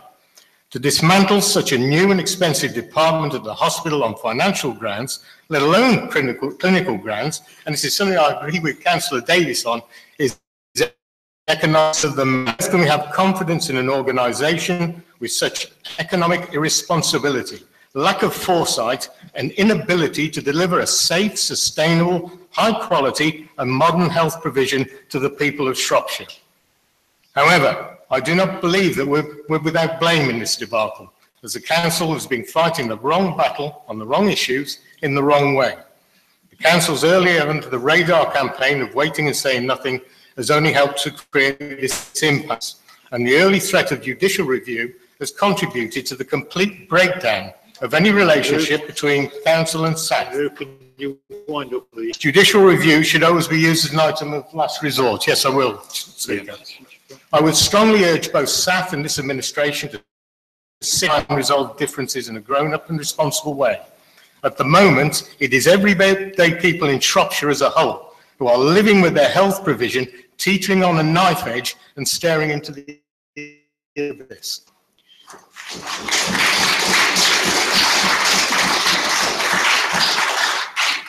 Bill Tomlinson. Thank you, Mr. Speaker. I also want to echo what the leaders have said in that I welcome that the representative who came tonight had the courage to stand in front of us. It couldn't have been very easy to do that. But I also agree, particularly what Andrew Reid said, this issue has been going on for years and years, and it hasn't been resolved. Their documents quite clearly put out the issues and the problems that we have without necessarily a strategy, a coherent strategy of how to put them right. How can you have, as a contingency, which I know you have to have, that you're going to close A&E down at the Princess Royal overnight when you've decided that that's where you ought to have the Women's and Children's Unit? What happens to that Women's and Children's Unit overnight? Is that fully explained as to what's going to happen with that? There isn't a coherent plan. There isn't apart from concern about what's gone on before and the fact they can't do this and they can't do that, that's no good. You have to have a vision and a plan of how you're going to achieve a proper service going forward. If we, as a local authority, were found to be significantly wanting in the main areas that we're responsible for, then as we've seen in neighbouring local authorities, the government send in civil servants to intervene and take over the running of that authority until those issues have been resolved. What I would suggest is, given the evidence and from their own admissions tonight, I think we've reached that point. SAF cannot look after the best interests of the residents of both Shropshire and Telford and Wrekin. It's going to need an intervention from the NHS to resolve this. I haven't got the confidence that they can do it themselves. I support what the other two leaders have said. We can work in partnership with them, but at the end of the day, we're there as a vocal partner. We can help with adult and children's social services. We do not run the NHS. We run the local authority. That responsibility lies with the NHS, not the council, not our two MPs. It lies with the NHS. They have got to sort out the mess that's in their own backyard. Thank you. Thank you, Bill. Councillor England, Arnold, that is. Can I remind you all now that you've only got 3 minutes to speak, only the leaders have 5 minutes. Could be leader in waiting.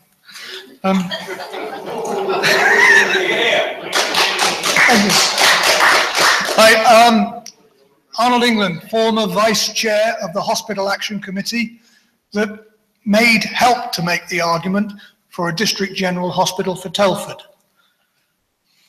Telford is the housing and economic growth point of the West Midlands. Telford is an industrial base, many of its workers working night shifts who need access to local accident and emergency. And don't forget, MOD is one of the major growth points for the army in the country. That will require adequate, proper accident and emergency provision, particularly if there is potential conflict. SATH as a body is seeking to prepare us for closure of the PRH overnight because it is seeking to please too many masters. Rural Shropshire and Powys are taking precedence over the industrial and housing growth point of the West Midlands, as I've already said. SATH needs to be split. PRH is in and for Telford. In my view, clinicians must be removed from decision-making. The CCG and the PRH must come under the control of a local authority, this local authority, because only this local authority knows how to manage resources and provide services, and we've proved that over the last 4 years by making massive reductions whilst protecting services to a very large extent. Clinicians are only interested in the best place for them to work with the best facilities for them. I am only interested in the best services for the people that I am elected to represent in this borough. Thank you.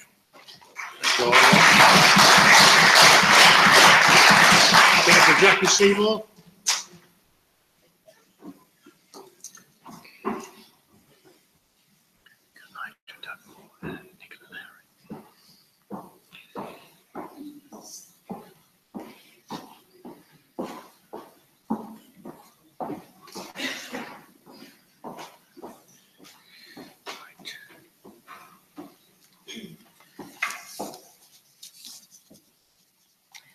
Mr. Speaker, well, here we go again for the 4th time in less than a year debating essentially the same motion, regardless of how it is phrased.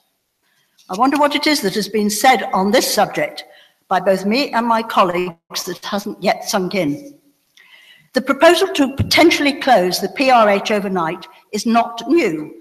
It was mooted months ago before our last debate in March that SATH needed to have business continuity plans in place in case the already extremely fragile consultant manning of the 2 A&Es deteriorated even further. At the end of March, I attended a SATH Trust Board meeting at which this matter was discussed, clearly not for the first time. You would indeed be right to call them to account if they didn't prepare for such a scenario, because not to do so would potentially put lives at risk and would be tantamount to negligence. What we should be asking is, if they do close the PRH overnight, how would they provide 24-hour cover for women and children and also the stroke unit, as there is no current provision for these at RSH. Indeed, the stroke unit came fully to PRH specifically because RSH could not provide a safe service. Instead, you once again call for health provision to be configured in such a way as to attract the required number and quality of consultants. Isn't this exactly what is trying to be achieved by the ongoing Future Fit proposals? Proposals that you have managed to delay with your threats of judicial review. We're not on Future Fit, we're on the hospital, SATH. Please, just let me continue first, because you cannot divorce You cannot divorce what is currently happening or not happening at SATH from Future Fit, because there are no long-term or even short-term actions that can now be carried out without impacting on the Future Fit proposals. They are inextricably linked. Councillor Seymour. If I'm stopped from saying that, then you've allowed the leader to give his version of Future Fit at the beginning. You've actually said what it is. We cannot retract those words. But can we say that I did ask to state on the motion properly, and I know we allowed some leeway within the letter that was read out by Neil, but you're now starting to debate Future Fit. Can you stay with the motion? You can't split them. Well, if you can't, they have been split, and therefore, if you can't split them, can you sit down? You see what it says. Quiet, please. There. Can you read the motion and then talk to the motion Or if not, can you sit down? I think I am being muzzled here. No, sorry, you're not being muzzled. I have laid down the points rules to make, and the public will take account of that.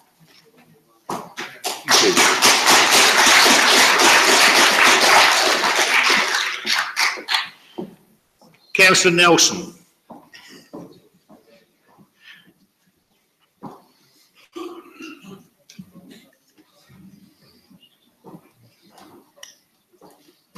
Thank you, Mr. This one on. Thank you, Mr. Speaker. Mr. Speaker, I'd like to draw the members' attention to the second last paragraph of the motion. This council further calls for health provision to be configured in such a way, etc. I agree with that. I wish to speak in support of that, and I'd like to say why. We must fight, fight, and fight again to keep a consultant-led emergency centre at Princess Royal Hospital.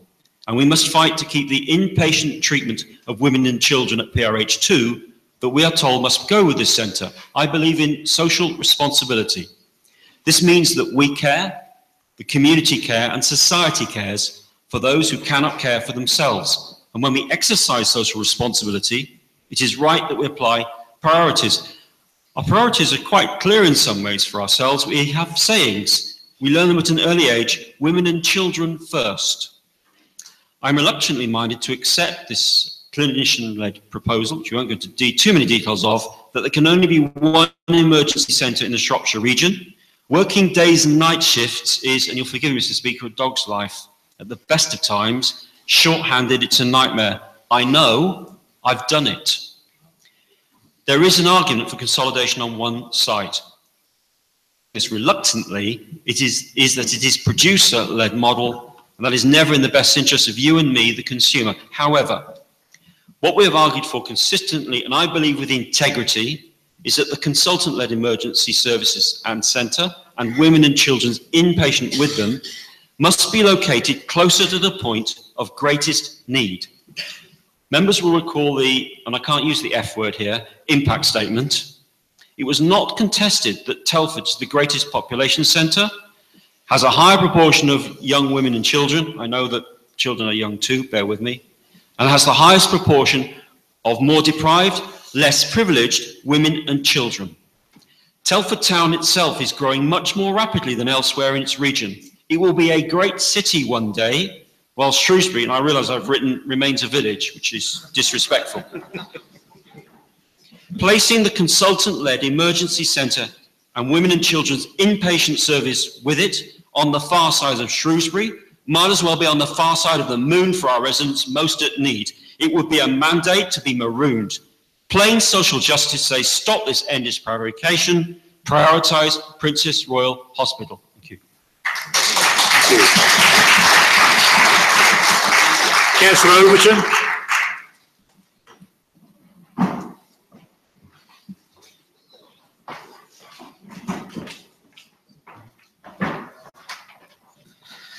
Thank you, Mr. Speaker.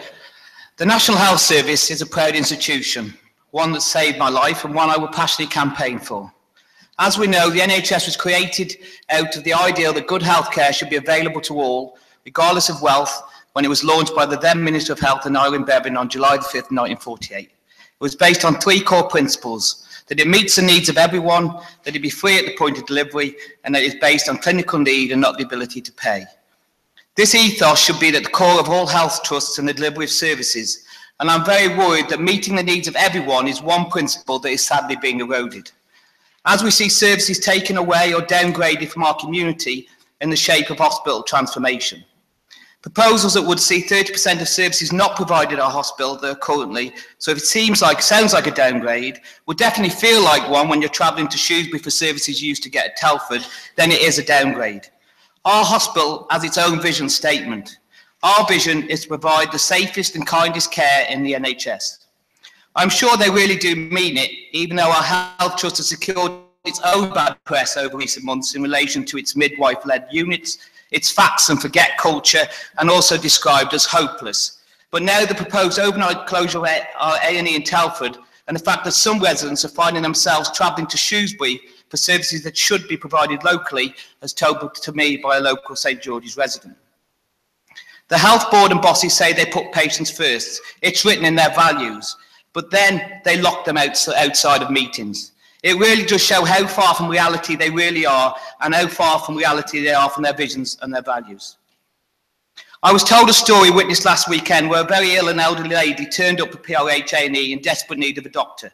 Her family were very worried as there was no doctor on site, so she waited for a doctor to come from Shrewsbury. The doctor apologised for taking so long, she didn't drive and had to get a taxi. This is the type of service our residents are having to put up with, and they ask us to have confidence in them. To have confidence in them providing the right services in the right place and them delivering services to our residents. I have no confidence in them at all.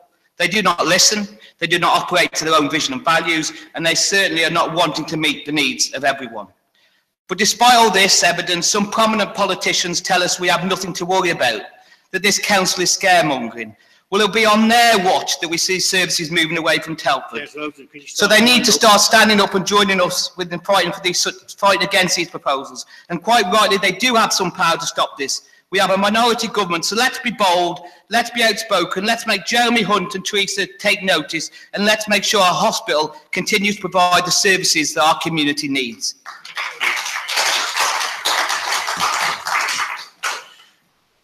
Councillor Dugmore. Thank you, Mr. Speaker. It's impossible to separate this motion from the ongoing Future Fit debacle. I'm only going to mention it once more, so you're all right.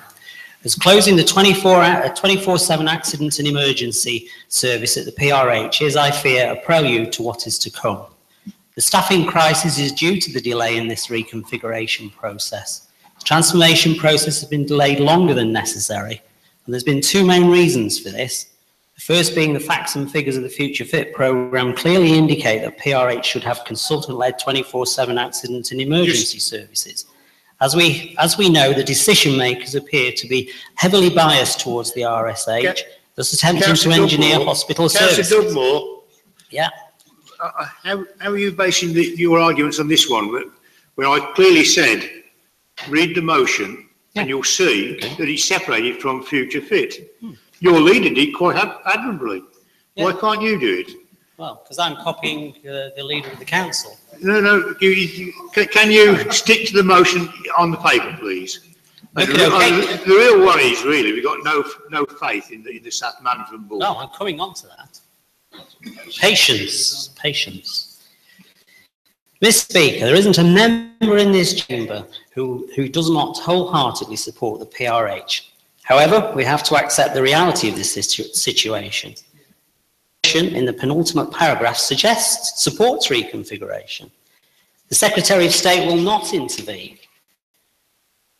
Is a staffing, because when the immediate problem is recruiting clinical staff, as we heard from the speaker from South, staff that are needed now. So, Mr. Speaker, I agree with the sentiment of the motion, though the wording is of some concern. SAF are hand in glove with the Future Fit team, and it's right to be suspicious of their motives for reducing services.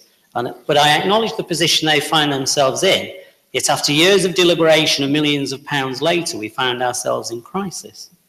Now is the time for a new team to be brought in and ensure that this county has safe and sustainable hospital service. Councillor Lowery.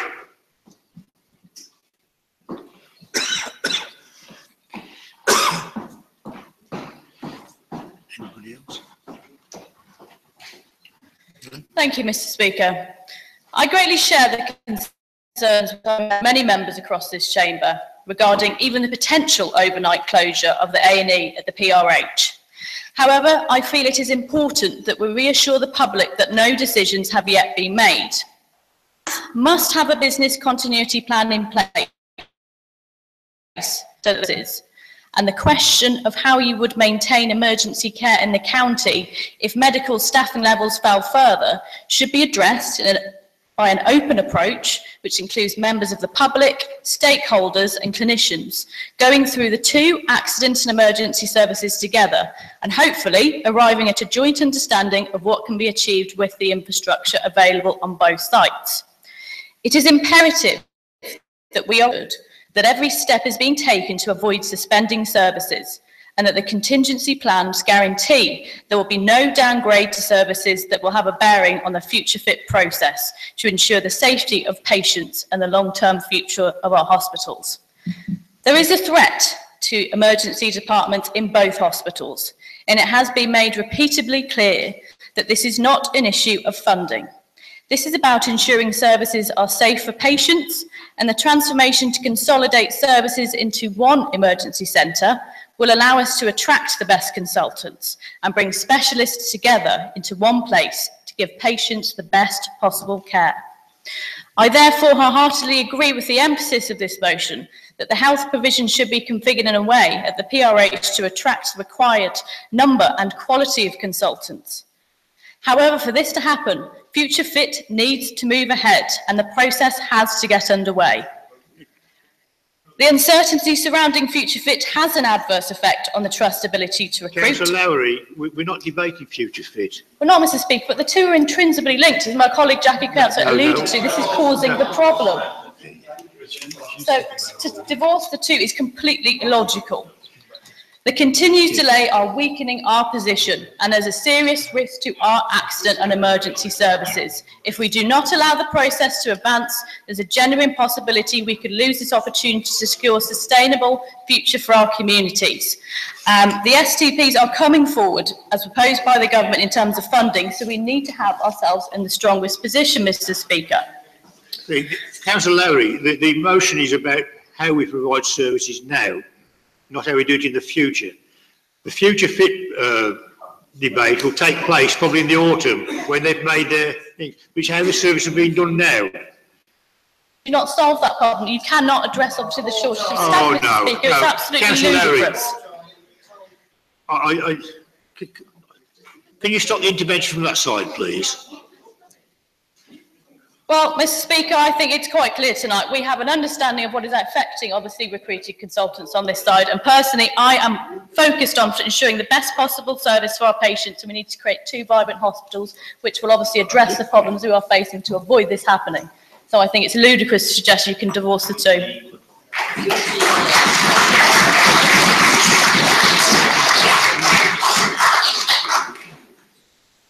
Councillor Angela McClements, and then I'm going to end the debate because there aren't many speakers indicating. Right. And can you stick to the point, please, the motion? Yes, Mr. Speaker. I have looked at the words of the motion and I do understand them. And I also understand that this is a joint motion. It's a composite motion. Can you move away from the microphone just an inch? Okay. Right now? Yeah.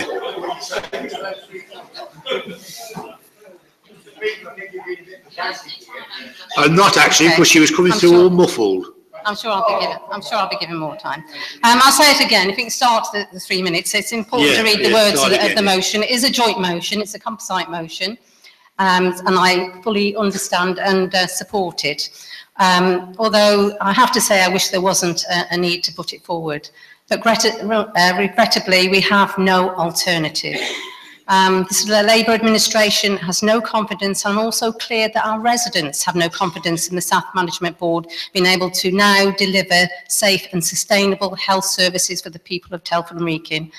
The potential closure of overnight A&E services at the PRH will be catastrophic for the viability of our hospital. It puts the Women and Children's Unit at Telford at threat, and will see nearly a third of our services taken away. Now that's significant in a town which is growing fast and has the most pressing health needs. As councillors, we have a duty to represent our residents, stand up for our residents, and more importantly, look after our residents, especially those in most need. And I've got to say that I'm absolutely fed up of being accused of being political scaremongering when we all know that our NHS is on its knees both nationally and locally. So I would ask anyone to come along to my residents' meeting and hear the concerns that they have about the potential closure of the PRH 24/7 accident emergency service. It's discussed at every meeting now, and there is a desperation about what is happening to our health service. And I hear their horror stories, what's happening at A&E. And I'm sure many other councillors are experiencing the same amount of concerns from their residents too. And I'm sure we've all witnessed the strength of feeling when we were out and about knocking on doors in Telford and Wrekin during the general election campaign. And I think you have to look at the strength of feeling of Telford people with, as the leader said, over 32,000 people signing our PRH for Me petition. And I have to say, I'm just a bit concerned about what the leader of the opposition said about the under the radar campaign.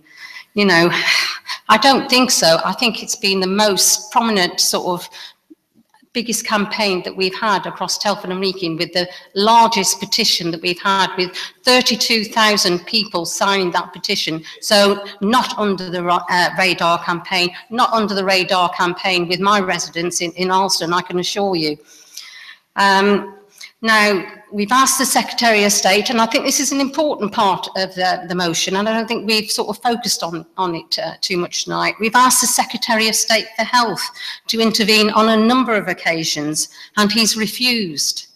Surely now, with our local services reaching crisis point, he can now put his head above the parapet, show some leadership for a change, and get a grip of what is happening. And I ask you all to support this motion tonight, you know, and get the Health Secretary to intervene. That's a massive, massive point. Thank you.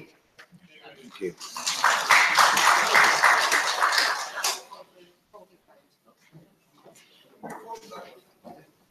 We haven't got to that point yet. I'm about to wind up the debate, and it falls to me as speaker to wind up the debate. Can I say, the motion talks about the SAF proposals, the SAF Management Board proposals, to close A&E overnight at the PRH. And this proposal has some grave concern to this council and also to the residents we represent. We are a growing town, and that's been mentioned in the debate tonight about a growing town. We're attracting industry, we're attracting jobs and people to fill those jobs. And we face the proposal that the SAF Management Board want to take away 24-hour A&E, 7 days a week it is. They want to take away the 24-hour A&E, they want to lower the services, and also, which I think is a criminal act really, and that's been mentioned in the debate tonight, closing the Women and Children's Unit when they spent £28 million to bring it across and build it. Now, that is wrong. We do need, and the debate has said so tonight, we do need to make the SAF Management Board aware of our feelings. We also need to call in the Secretary of State, and that's all mentioned in the motion and in the debate. So it's been a good debate, a bit heated at times. People did wonder into the future fit, but that is a debate for the future. This is a debate about now and the immediate impact it's going to have on a town which is growing and attracting the jobs and attracting industry and commerce.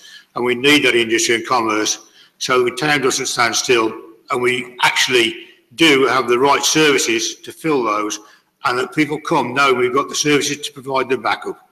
I therefore put it to you to go to the vote. I heard a recorded vote called for. Okay, we'll go to recorded vote.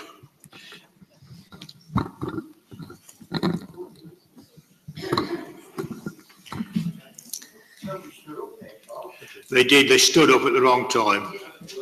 All right.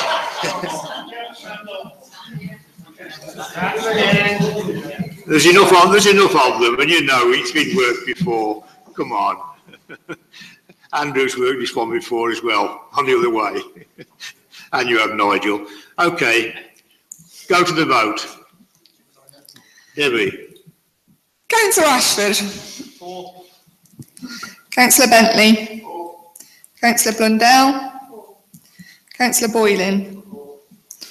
Councillor Bearford. Councillor Burrell. Councillor Eric Carter.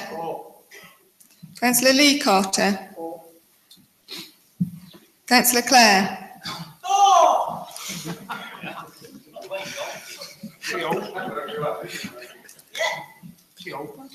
Councillor Davis. Councillor Dugmore. Councillor Reid. Councillor Arnold England. Councillor Nathan England. Councillor Evans. Councillor Fletcher.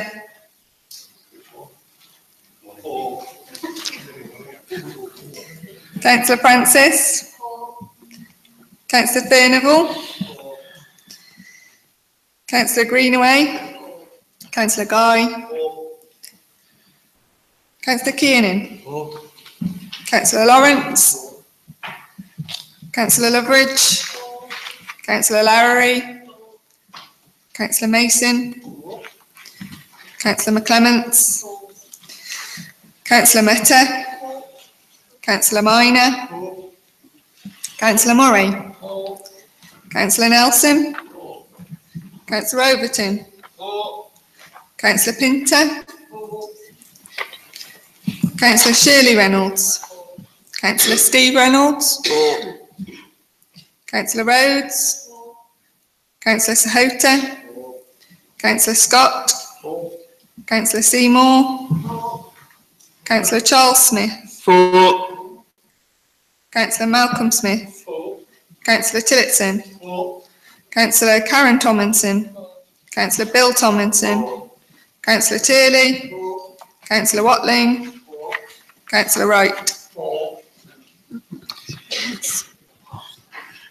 I think that is unanimous. The people who didn't vote, of course, they're part of a different health part, declared an interest. So it's unanimous. Thank you, members. We'll now move on to the agenda, back on the agenda again, if I can find it.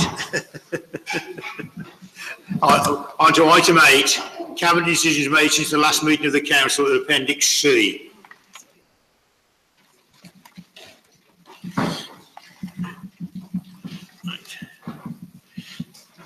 Do the Cabinet members wish to make any statements? Take questions. Can I state the questions are about clarification only under the rules? Yes. Steve Bentley, then Jackie Seymour. Who? I can't see him. This is question from Councillor Lee Carter. Can Councillor Carter identify why the introduction of the landlord's levy is limited to selective areas and why it does not include all private landlords?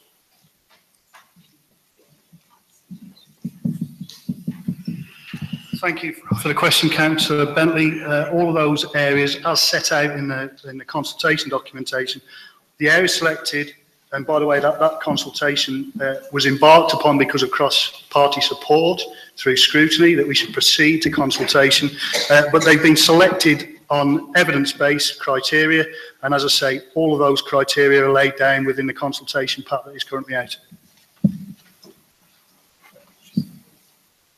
Mr. Speaker, second part of that question was why all private landlords are not included.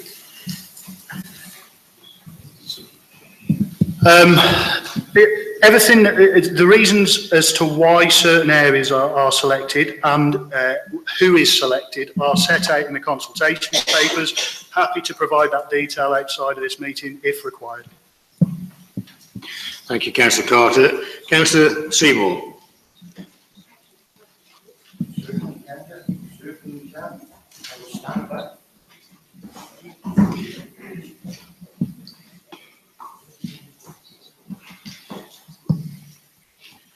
At para 1.6 of the Cabinet report on selective licensing, it is stated that after a presentation on the proposal for a selective licensing scheme on the 25th of January, members of the Customer, Community and Partnership Scrutiny Committee agree the consideration of a selective licensing scheme was a welcome good step forward and that they would like to see the Cabinet endorse the proposed consultation. On page 71 of tonight's papers in the annual report of the Customer, Community and Partnership Scrutiny Committee, it is stated that the committee supported the business case for selective licensing. In view of the fact that this scrutiny meeting on the 25th of January was an informal meeting involving only a verbal briefing with no recommendations, and that there were no published minutes of that meeting and no record of what comments were made, will you now withdraw that endorsement as stated in the Cabinet papers and allow the Scrutiny Committee to review the subject and, in view of information that has now been brought forward from other parties, carry out an in-depth scrutiny review?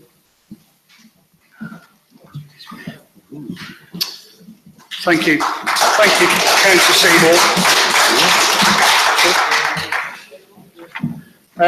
First of all, in terms of the content of the meeting, it was a minuted meeting. It was a minuted meeting. The second point I'd like to make, that when that report came to Cabinet, the leader of your group made no representations to the contrary. Thirdly, it would be up to scrutiny as to whether they want to scrutinise this proposal once we get to the point where we've considered everything that's been put into the consultation. As I said earlier, it's a genuine consultation. We want to listen. We want to take as much time as we possibly can to make sure we get somewhere near what can be classed as a good outcome for all parties concerned. Councillor Carter. Thank you, Mr. Speaker.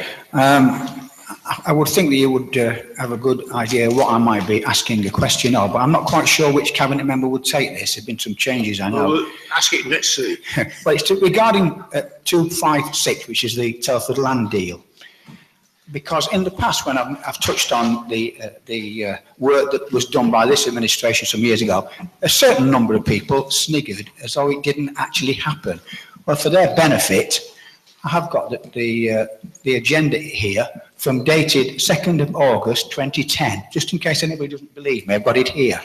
And at that particular point, there's an item called Central Telford Area Action Plan, and I quote, Councillor Carter remarked that he had recently met with Paul Spooner of the HCA, who had indicated a willingness to transfer the management of all HCA land, some 800 hectares, to T&W Council. My question is that understood and accepted by the administration sitting there now? Thank you.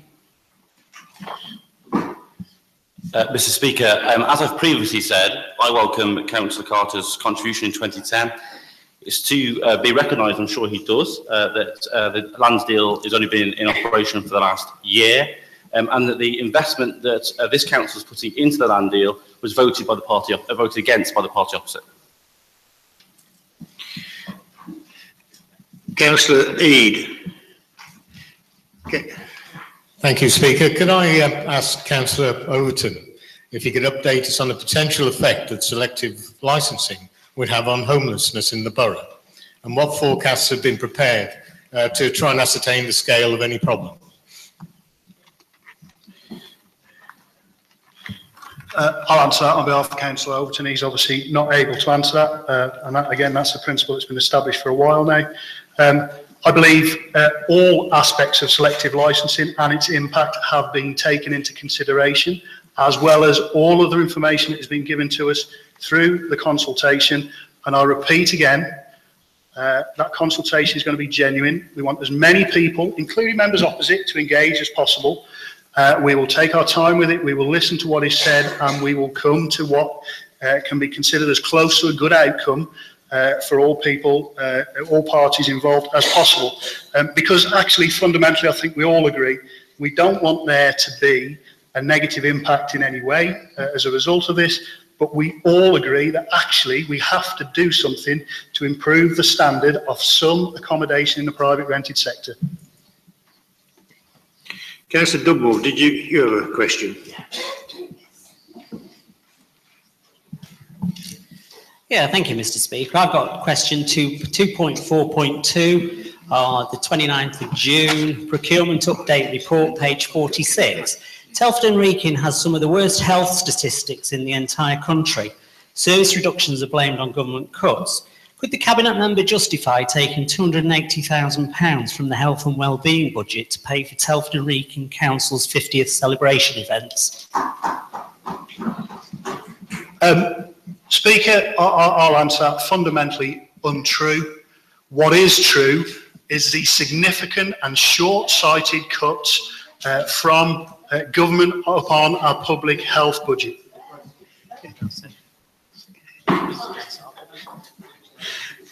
I've got quite a few questions to be indicated for this one. Councillor Lowery.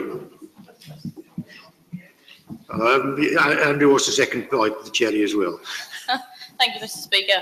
My question relates to agenda item 2.1.2, relating to selective licensing. Only where there is no practical and beneficial alternative to a designation should a scheme be made for selective licensing. Therefore, I'd like to understand, Mr. Speaker, if the Cabinet member could confirm to the extent to which it has applied its existing powers in terms of imposing civil penalties and what evidence it has acquired to attribute poorly managed properties in the private rental sector in Telford and Wrekin to warrant the introduction of selective licensing.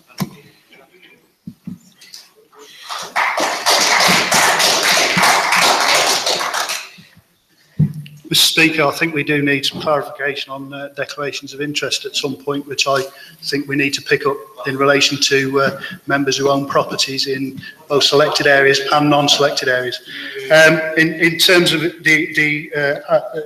answer to the question, I'll refer you to what I've said before. I don't think there's anything different to say at this time. Councillor Raj Mehta. Thank you, Mr. Speaker. The question is for the leader of the council. Can the leader confirm if Horsey Railway Trust can express an interest in Telford 50 Fund? And can the leader also confirm we are indeed celebrating the right year for our 50th birthday? Thank you, Councillor Matter. First and foremost, absolutely, Horsey Village Steam Trust can have an expression of interest, and we'll be launching at the end of next week ways in which organisations can express their interest in the Legacy Fund. I've already received representation from that particular organisation. And in regards to the correct birthday, Mr. Speaker, absolutely we are celebrating the right birthday. I just want to double check to make sure that we definitely were. So I look back to the last most significant Telford anniversary, which was, of course, Telford at 40. And of course, Mr. Speaker, the leader of the opposition was then the leader of the council. I dug out the magazine, of the council magazine for summer 2008, and on the front of it, it's all about Telford's 40th year anniversary, exactly 10 years ago, Mr. Speaker. So I'm pretty sure we are celebrating the right birthday. Councillor Fletcher, Ian that is. I'm not sure to whom this is, but I'd like to ask a question on item 2.5.9, developing an online local authority lottery. The controlling group has mentioned how poor and how deprived a lot of areas of this borough are. Will not having an online local authority lottery increase the level of deprivation by persuading people to gamble away their income?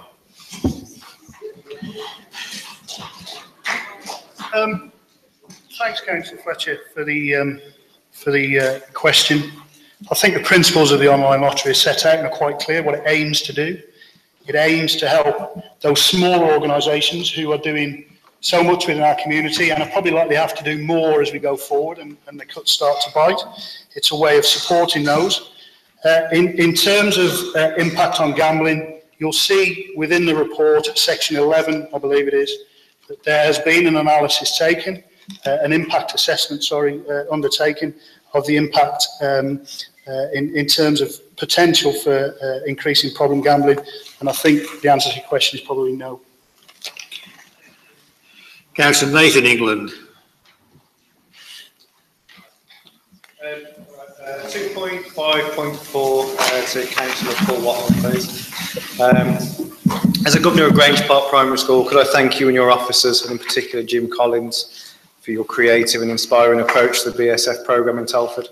This directly led to the opportunity for the new Grange Park Primary School to be built. Parents and students are thrilled with our new school. Please could you explain what benefits you think there are to the Nedge Ward following this project? Thank you, Councillor England. I'm proud of our BSF programme, which the opposition leader said was a failure earlier. Can I say, one of the first meetings I went to as lead member for children was at Grange Park with my colleague, Councillor Bill McClements.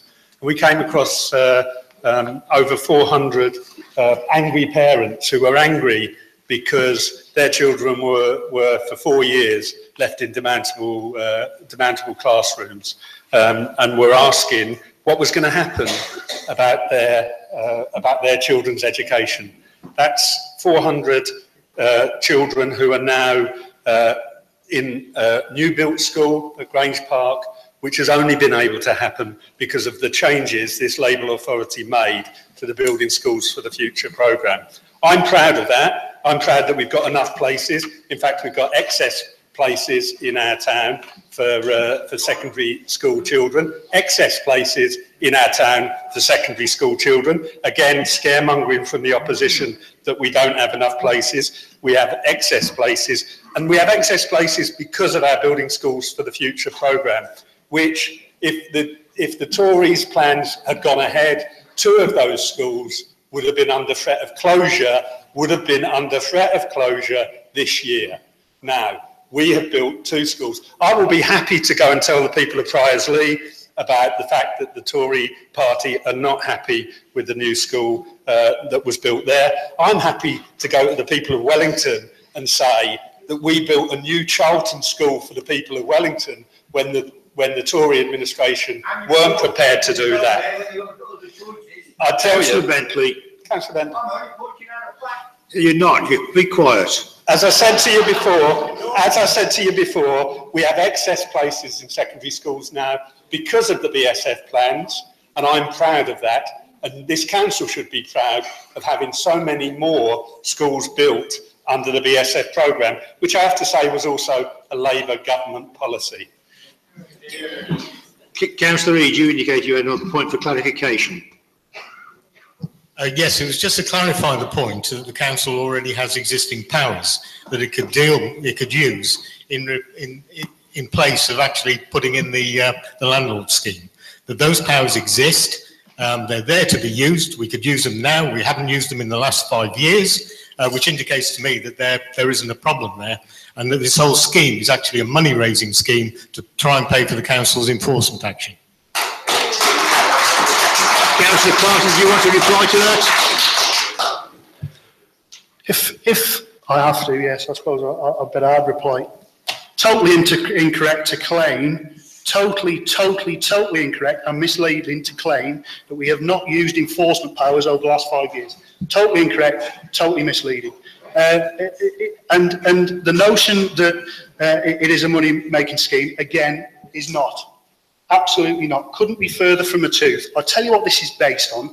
This is based on an ambition to drive up the standards in the poorest parts of the private rented sector, because there are people living in those houses actually that you find poor housing is one of the reasons that they access the most expensive forms of council services. That is what's driving this. Now, in terms of the solution, we've put this one proposal forward.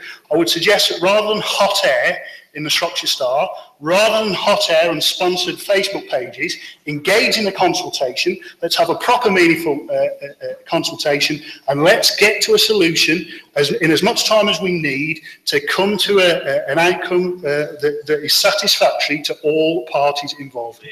Invite me.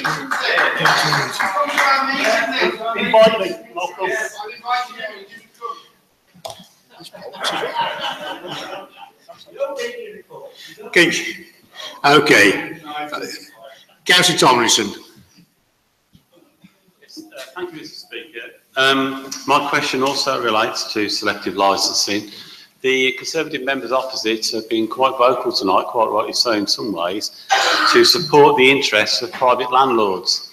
However, I'm rather concerned that there hasn't been a balanced view on this. And my question to Lee Carter is as follows. What provisions in place, or could he remind us what provisions are in place for the views of the tenants? We as elected representatives here, particularly for the most vulnerable in society, must make sure that fairness is seen across everywhere in terms of those people who rent out the properties and those people who pay the rents for those services. And I think very little has been said about that tonight, to the Conservative Party's shame. Can you express that for me, please, Mr. Carter? Yeah, I can. Councillor Thompson, thanks. Yeah, of course, we've embarked on a wide-ranging consultation that will take place as one component of that in a number of locations across the community, within these communities where this selective licensing would be enacted if indeed it was introduced. You're quite right, we need to get that balance. There is the view, of course, of the landlords and of course the good landlords, but as equal importance is the view of residents who live in those areas currently, and particularly those residents who perhaps have had problems in the past. Because again, I tried to state earlier, and I'm sorry if those opposite didn't quite get it, this is not an attempt to pit good landlord against good tenant, or Telford and Wrekin Council against good landlord, good tenant. This is an attempt to address bad landlords and in some way bad tenants, and that's what we're trying to do. Right. Councillor Bentley, did you have a point of clarification? No, I have a question on the pipe, if that's okay with you. Only for clarification. Ask it quickly. Stop the back chat. No, it's not for clarification, it's a question. Stand up, please. Thank you. Thank you very much for your indulgence, Mr. Speaker. On the Pride Fund, Monday of this week, outside Cruisington School, we had a serious accident. Had that accident happened half an hour later, children may have been seriously injured or even killed.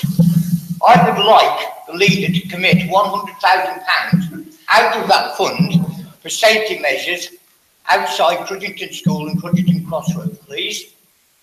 Rather than me having to put in silly bids, which I know I'm not going to get because I'm not asking for a roof or buying a pub.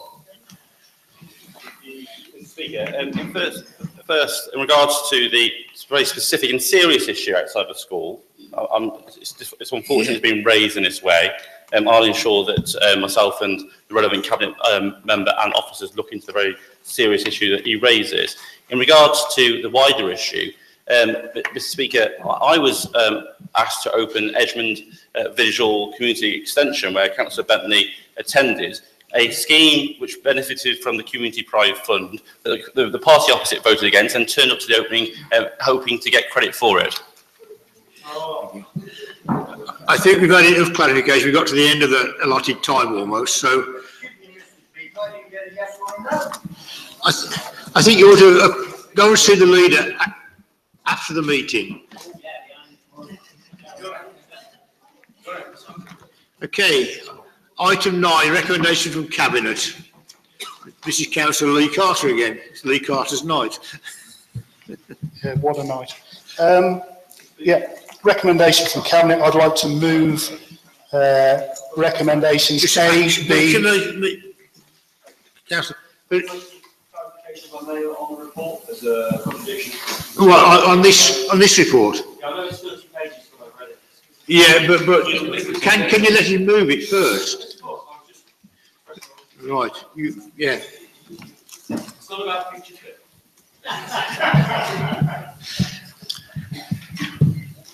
I'd like to move recommendations A, B, C, D, E and F, please. What's your point of clarification or your question on the report? It's a point of clarification, and I'm afraid it probably is Councillor Carter again, who's on a bit of a benefit this evening, and but it should be easy to give a straight answer. Okay, report.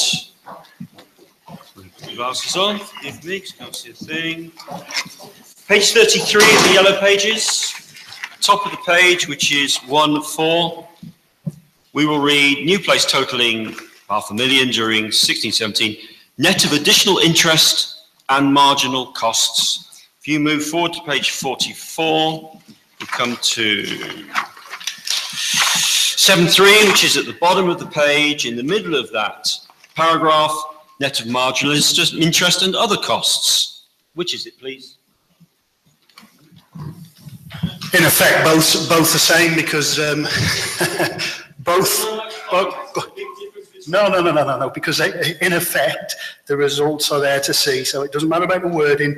It clearly demonstrates in both sections of the report that you refer to the total net profit, operating profit before taxation of 274,000 for New Place. In addition, it also outlines the extra benefit that has been generated by this authority. In addition, I'll just point out the increase in number, over 250 good stories now of people moving into good quality family accommodation at affordable rents, and that is something you should actually be ashamed of opposing.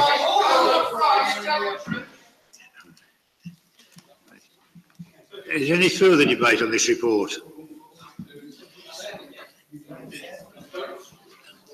It's been seconded. Shane will be reading the reports to speak right. I'm glad you did. It's been moved and seconded. Okay, it's been moved and seconded anyway. We decided all about it. Those in favour of the report, please show. Those against? Any abstentions? No? It's carried. Thank you. With all that excitement, I've lost my place. We're now on to item 10, the annual scrutiny report. And this is Nathan England to present the report.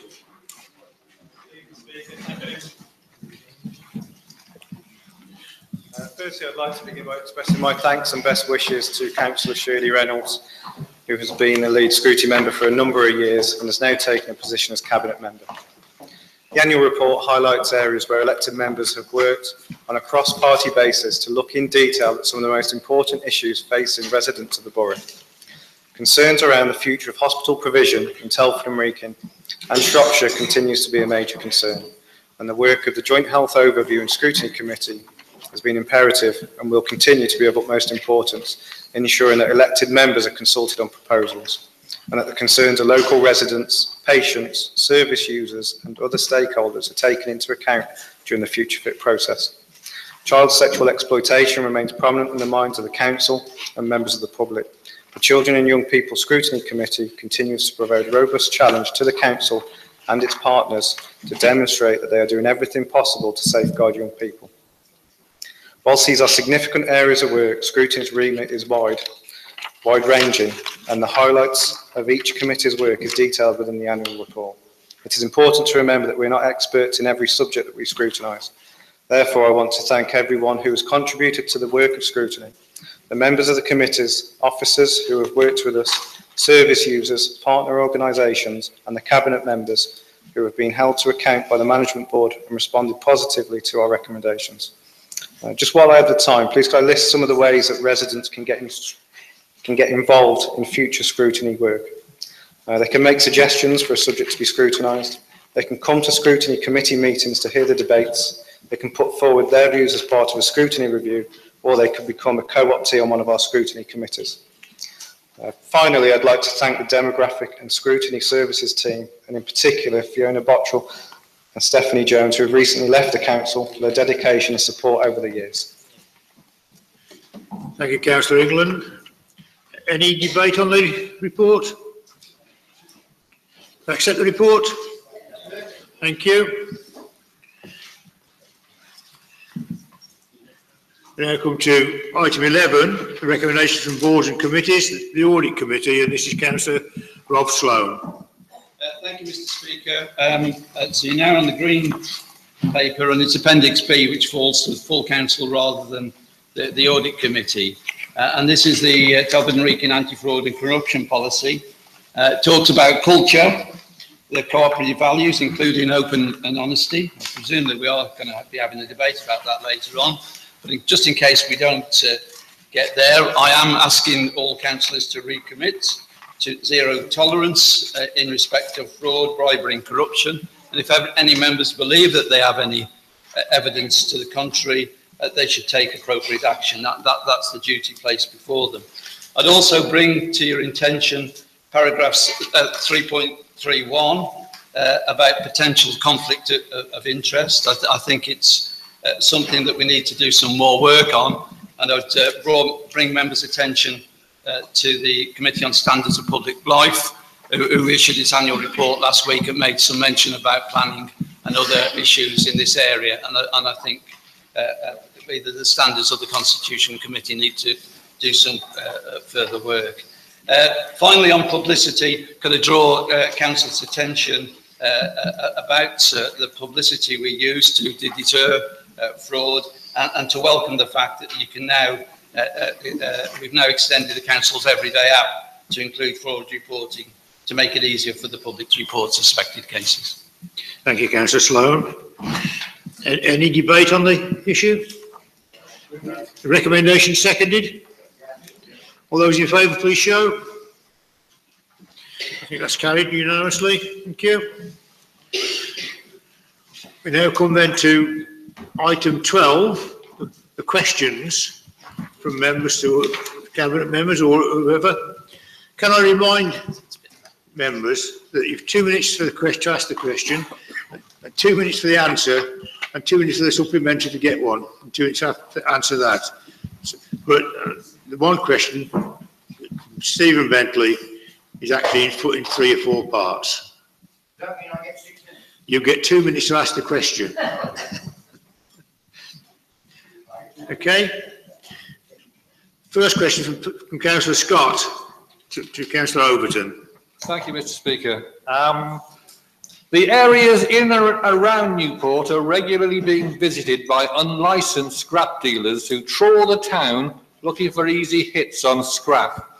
Some are going further and taking other items that are not put out to scrap, therefore causing some distress to local residents. Locally, we do inform the licensing team and the police as incidents happen. What more can the council do to help us rid the town of these unlicensed dealers, and are there any plans for further enforcement to help combat it? Thank you, Councillor Scott. Scrap metal collectors are governed by the Scrap Metal Dealers Act of 2013, and all traders who collect scrap require a scrap metal collector's licence.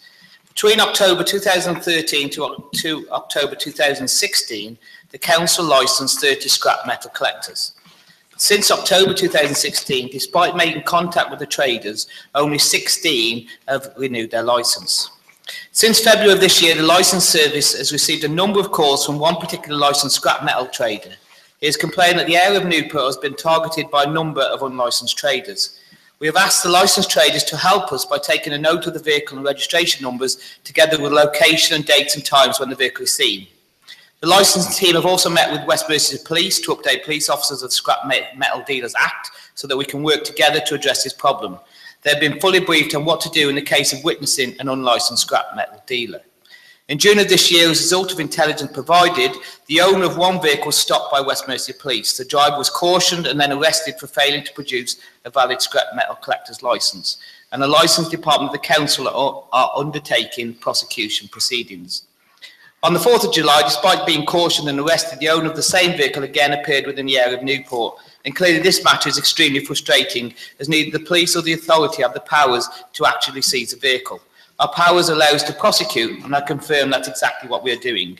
The licence service is also making contact with all legitimate collectors allowed to operate in this borough to seek their permission to add their details to our website in an attempt to encourage members of the public to only use bona fide licensed collectors.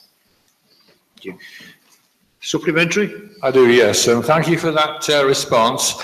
Our local police suggest that a major way that would help is if all licensed scrap dealers had a very identifiable badge, similar to that of a taxi, so that when they come into a road, we know purely by looking at them, it's clearly a licensed scrap dealer.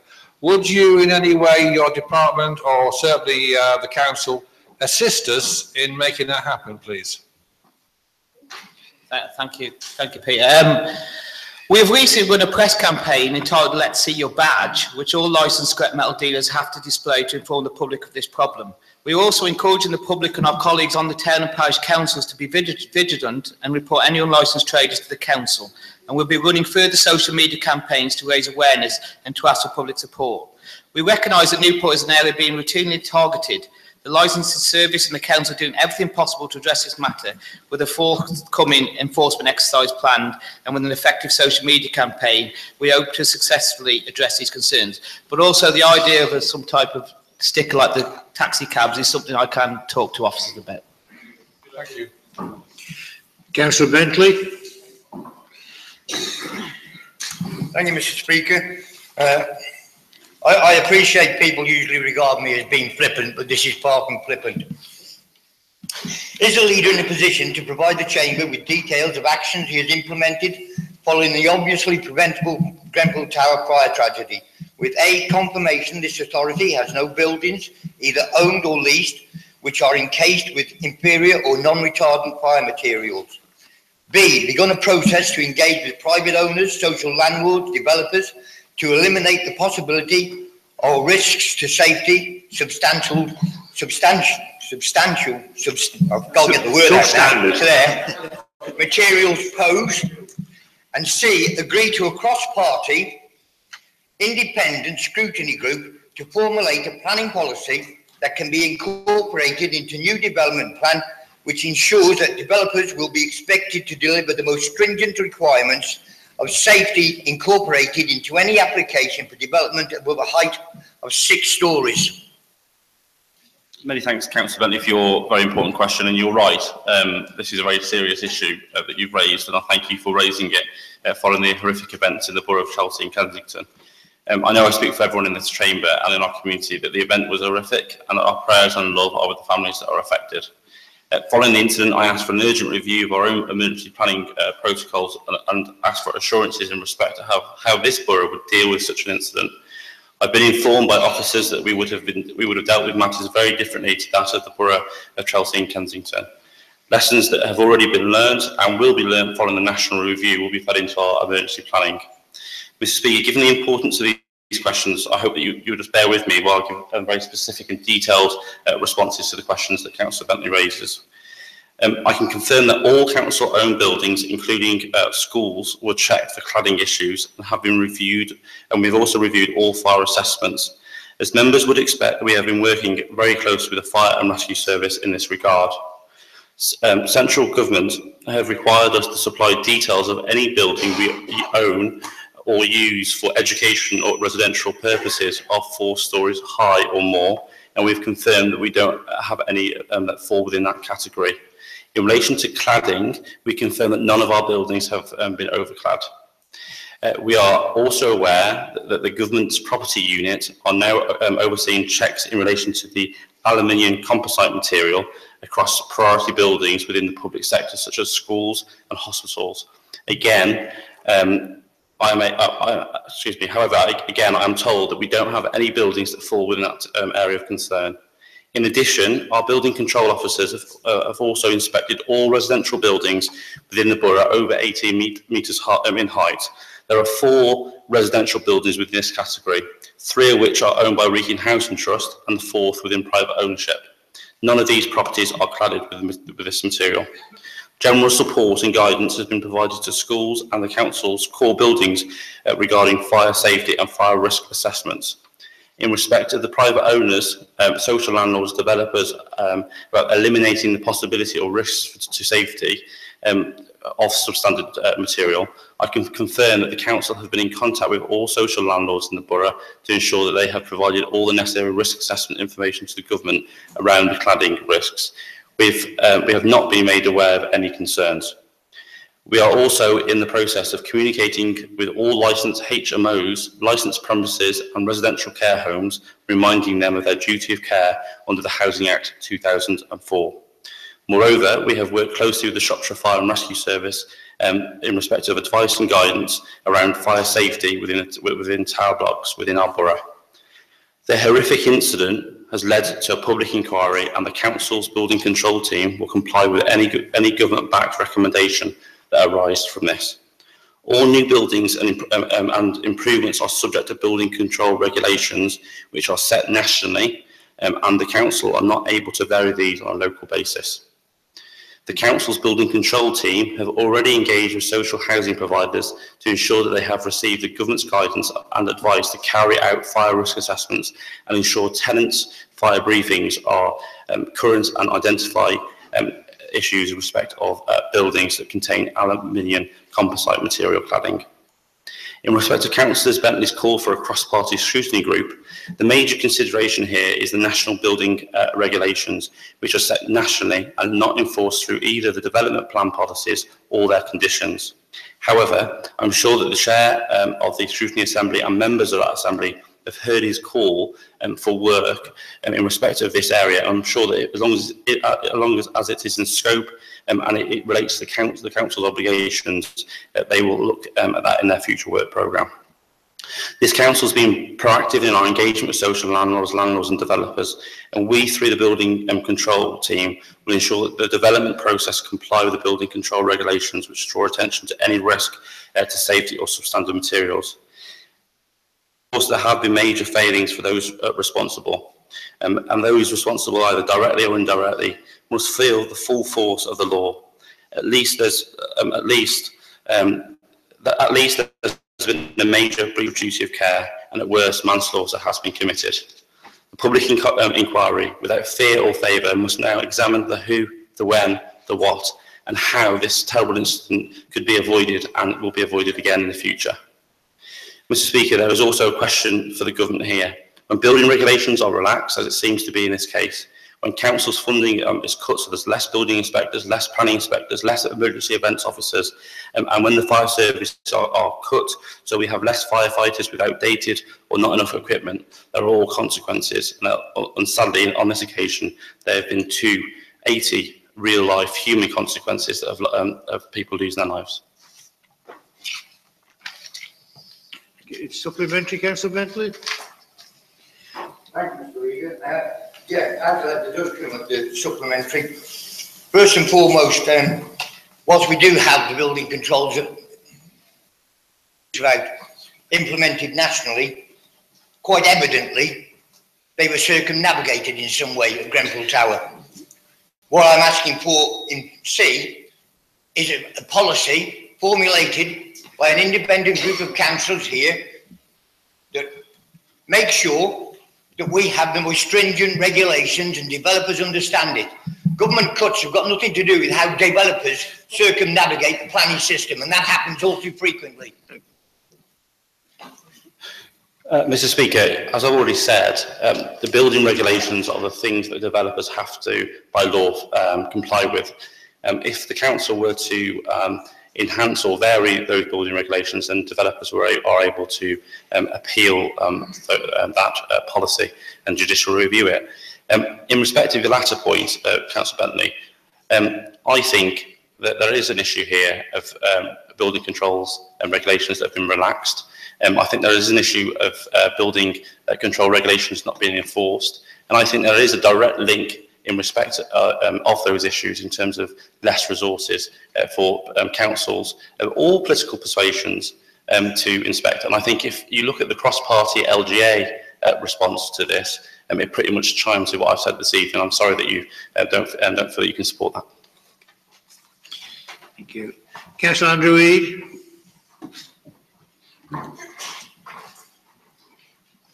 Thank you, Speaker.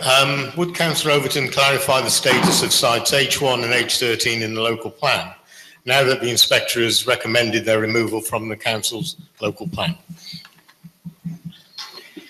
Thank you, Andrew. The examination of the local plan included discussions on the proposed housing site allocations. Following those discussions, the planning inspector suggested to the council that a number of sites be removed from this list of allocations. This specifically covered those sites without planning permission, of which sites H1 and H13 are included. However, it is important to note that in issuing his advice, the inspector has not made any announcement or comment on the merits or otherwise of any of the sites for housing development. If in due course, when the local plan is adopted and sites H1 and H13, along with certain other sites, have been removed from the list of housing site allocations, these sites will not be specifically allocated for housing use in the Telford and Wrekin local plan. Consequently, all the sites removed will simply revert to being undesignated land. Supplementary, Andrew? I do. Yes, thank you, Speaker. Just one quick thing, if I can help you. It's not H, it's H. It's spelled A-I-T-C-H. You'll find it in the dictionary. Anyway, that's after that. It's just a pet peeve I have that people that say that. And I'm just trying to be helpful. Ask your question. Yes, I will, Speaker. With that in mind, and bearing in mind what Councillor Tomlinson said about fighting for every piece of green space in the borough, if this isn't going to be designated for housing land, would the Cabinet member consider putting this into the Green Guarantee and giving it to the community of Newport in perpetuity? Well, that's not up to me to make that decision, but it will be designated as white land, so it's not green land, whatever happens. Thank you. That's the end of the... Could I have answer to the question, please, Speaker? I think he's answered the question, actually. He's told I us. asked his opinion whether he'd consider putting it in. It's a simple yes or no. My opinion is no.